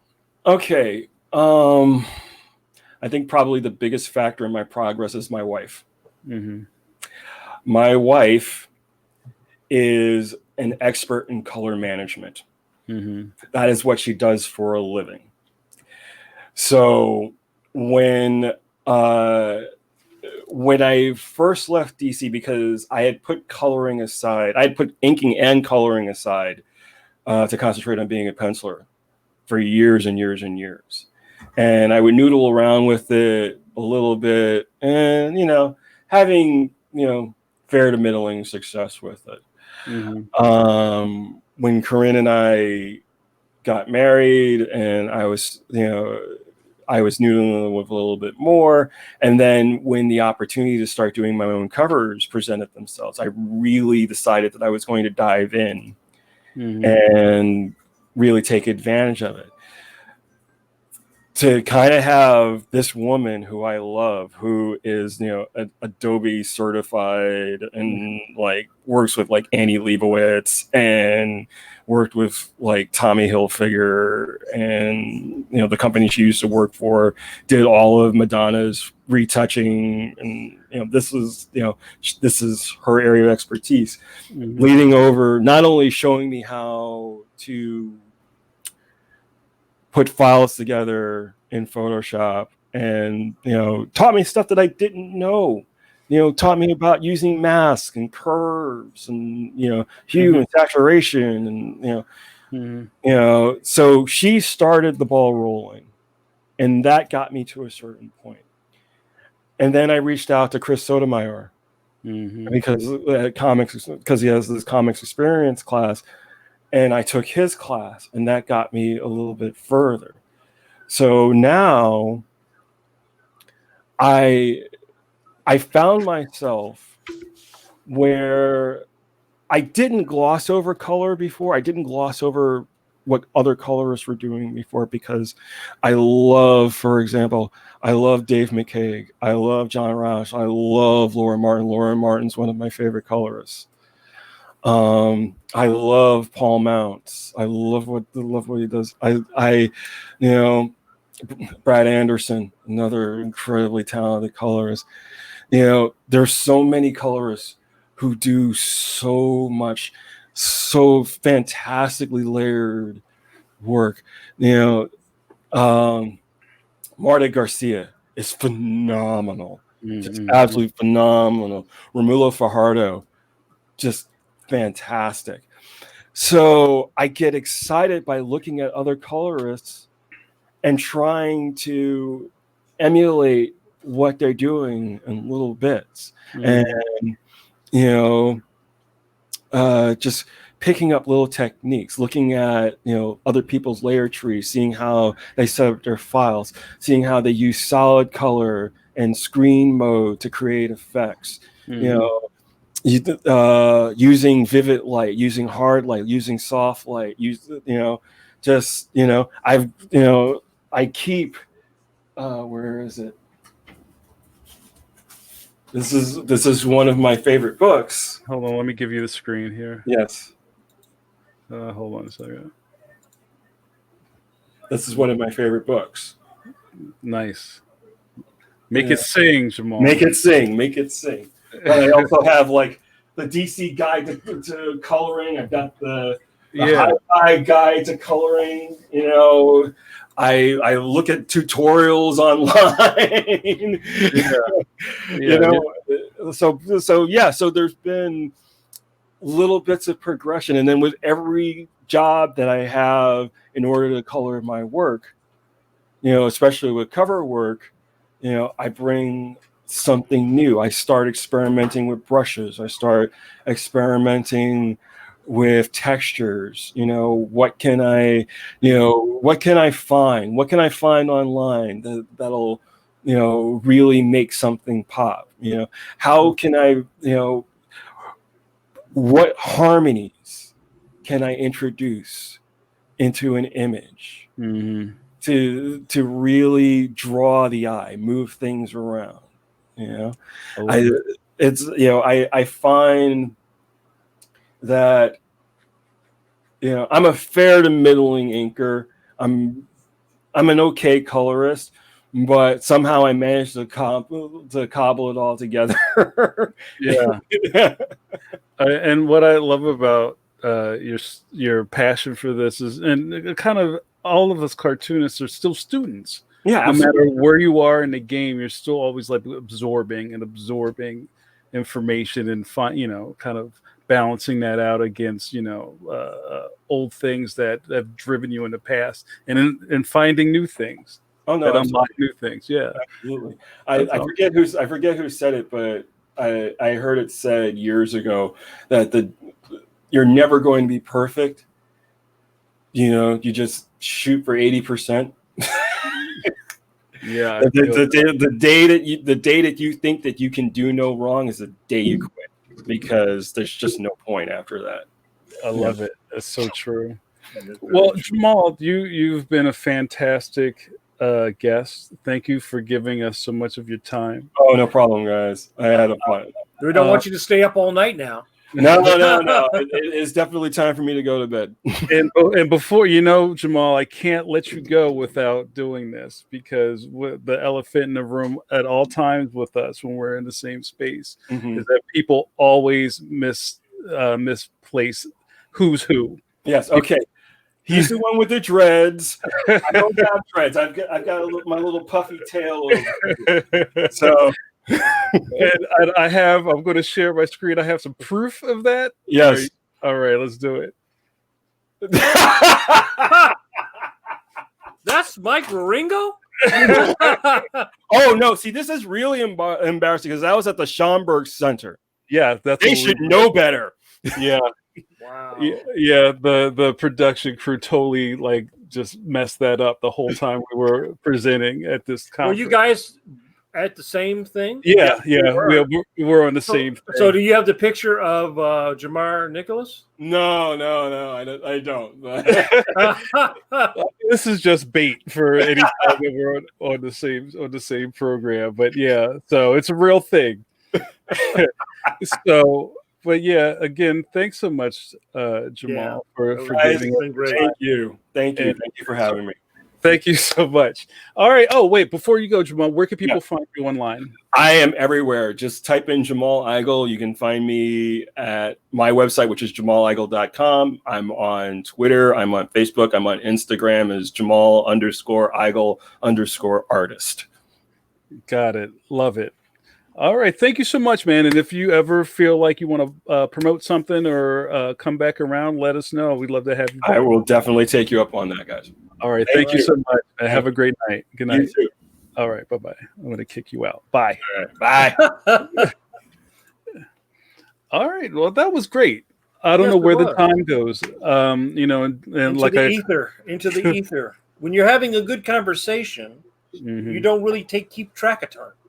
No. And like I said, Jamal is truly an iceberg. And, I think, it's always something to consider for fans of things, or people who are studying a new genre or something that they're really a fan of, that they think they want to get into, is like you see people in the industry and go, oh, well, I like that thing he did. That sounds interesting. But just understand that the years and years and years of other things kind of build you up into where you are at that point in time. I think a lot of people just kind of just look at the surface of something.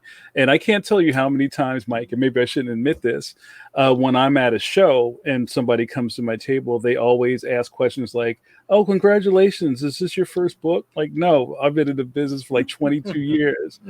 But, I think that has to do more with, I call it, this is kind of controversial, I call it Columbusing.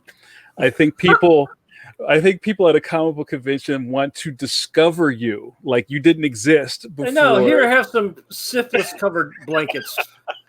I'm going to give you a syphilis-infected blanket to put your comic sleeve in.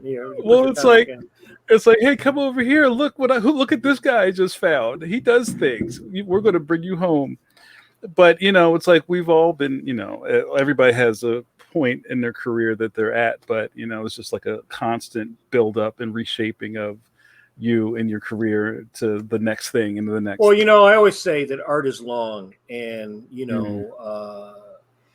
can have if you look at the history of comics, you can see there were some people that would have 2 or 3 careers, right? And I think that when you go to a show too, you have a lot of civilians, let's say, that come in. They're not particularly that knowledgeable about the history of comics or where anybody has been. And every 10 years, I think we kind of wash people through. Yeah. It used to be like every 3 or 4 years that we washed people through. But, there are people now, like we were talking about the cosplay stuff. I remember going to conventions in late 90s, early 2000s. We just saw the beginning of that. Now those people would be like grandma and grandpa cosplayers. They're bringing their kids to things now. So, but I also think it's good to show that the diversity of comics, which has probably never been greater than it is right now. I agree. Just this weekend we showed 2 different artists, 2 different perspectives, 2 different trajectories. I think I always say I think one of the greatest things about comics is that anybody can do them if you're motivated.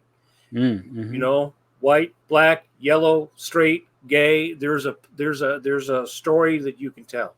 And most entertainment is not that way. Anyone can write a book, but not anybody can really make a film. Not anybody can really make animation, but anybody can make a comic. Now, just as a good little segue into our next thing, as we're going to go home, right? We're going to wrap this up, but I want to give a plug. Look up there to our sponsor, Pencil to Pencil Podcast is always brought to you by Clip Studio Paint, made by our good buddies over at Graphicsly. And Mike, I want to give a super special sneak preview to our Wednesday episode. And if my database is correct, we are going to have Walter and Louise Simonson on. That's right. I'm very excited about it. Walt and Weezy. Got both of them, not just Walt. At the same time. And not just Weezy, we got Walt and Weezy. I'm super excited, and I'm hoping that we can spend the next couple of days kind of promoting this, guys. I encourage you. This is must-see television. Please share and signal boost with your constituents. If you have questions, once I put the post link in for the countdown, please put your questions in there early, because I'm, even like tonight, there were a bunch of questions I didn't get to because, the conversation was really pumping and I just couldn't sew everything in. So don't wait. But I'm really excited. Mike, you have any final words for the evening? Everybody be safe, be smart. I would say, like I said on my Facebook the other day, read a book, listen to an audio book. Don't turn on the news tonight. Read something. Take your mind out of it. We'll be awash in it again tomorrow. I think that a lot of people are getting stressed out. A lot of people are getting run down. And you need to do a little self-care. And I find that like tonight, I'll be working late. I will listen to an audiobook. I've been doing a lot of that because I don't have the time to read. But I think to feed your mind with different things. That's really important. I like that. Yeah. I've been thinking about doing like a wireless Wednesday or something. I've been doing a better job of leaving my phone out of my reach, because it's an addiction. Like I'm always reaching for my phone and I'm just kind of losing it in different rooms in the house. just little tiny things like that. Self-care is so important, you guys, and I want you guys to be nice and healthy for Walt and Weezy episode. So take care of yourself. All right, we're going to wrap this up. Thank you guys so much for spending your weekend with us. This was great. This has been the Pencil to Pencil podcast. I am Jamar Nicholas, your internet safe space. Are you a safe space? Are you safe? I don't know. Your internet panic. Your internet panic room. There's no hard, sharp edges over there. And as always, joined by my good buddy Mike Manley. Hopefully, we'll have Bret on for the Walt and Weezy episode. Yeah, he will be on. Yeah, he'll be there. I think I'm gonna have to do some screen real estate management. I don't think we've had 5 people on at the same time, but we'll make it work. It's going to be exciting. So, all right, guys, have a great night. We'll see you on Wednesday. Good night. See you Wednesday. All right, be safe. Bye-bye.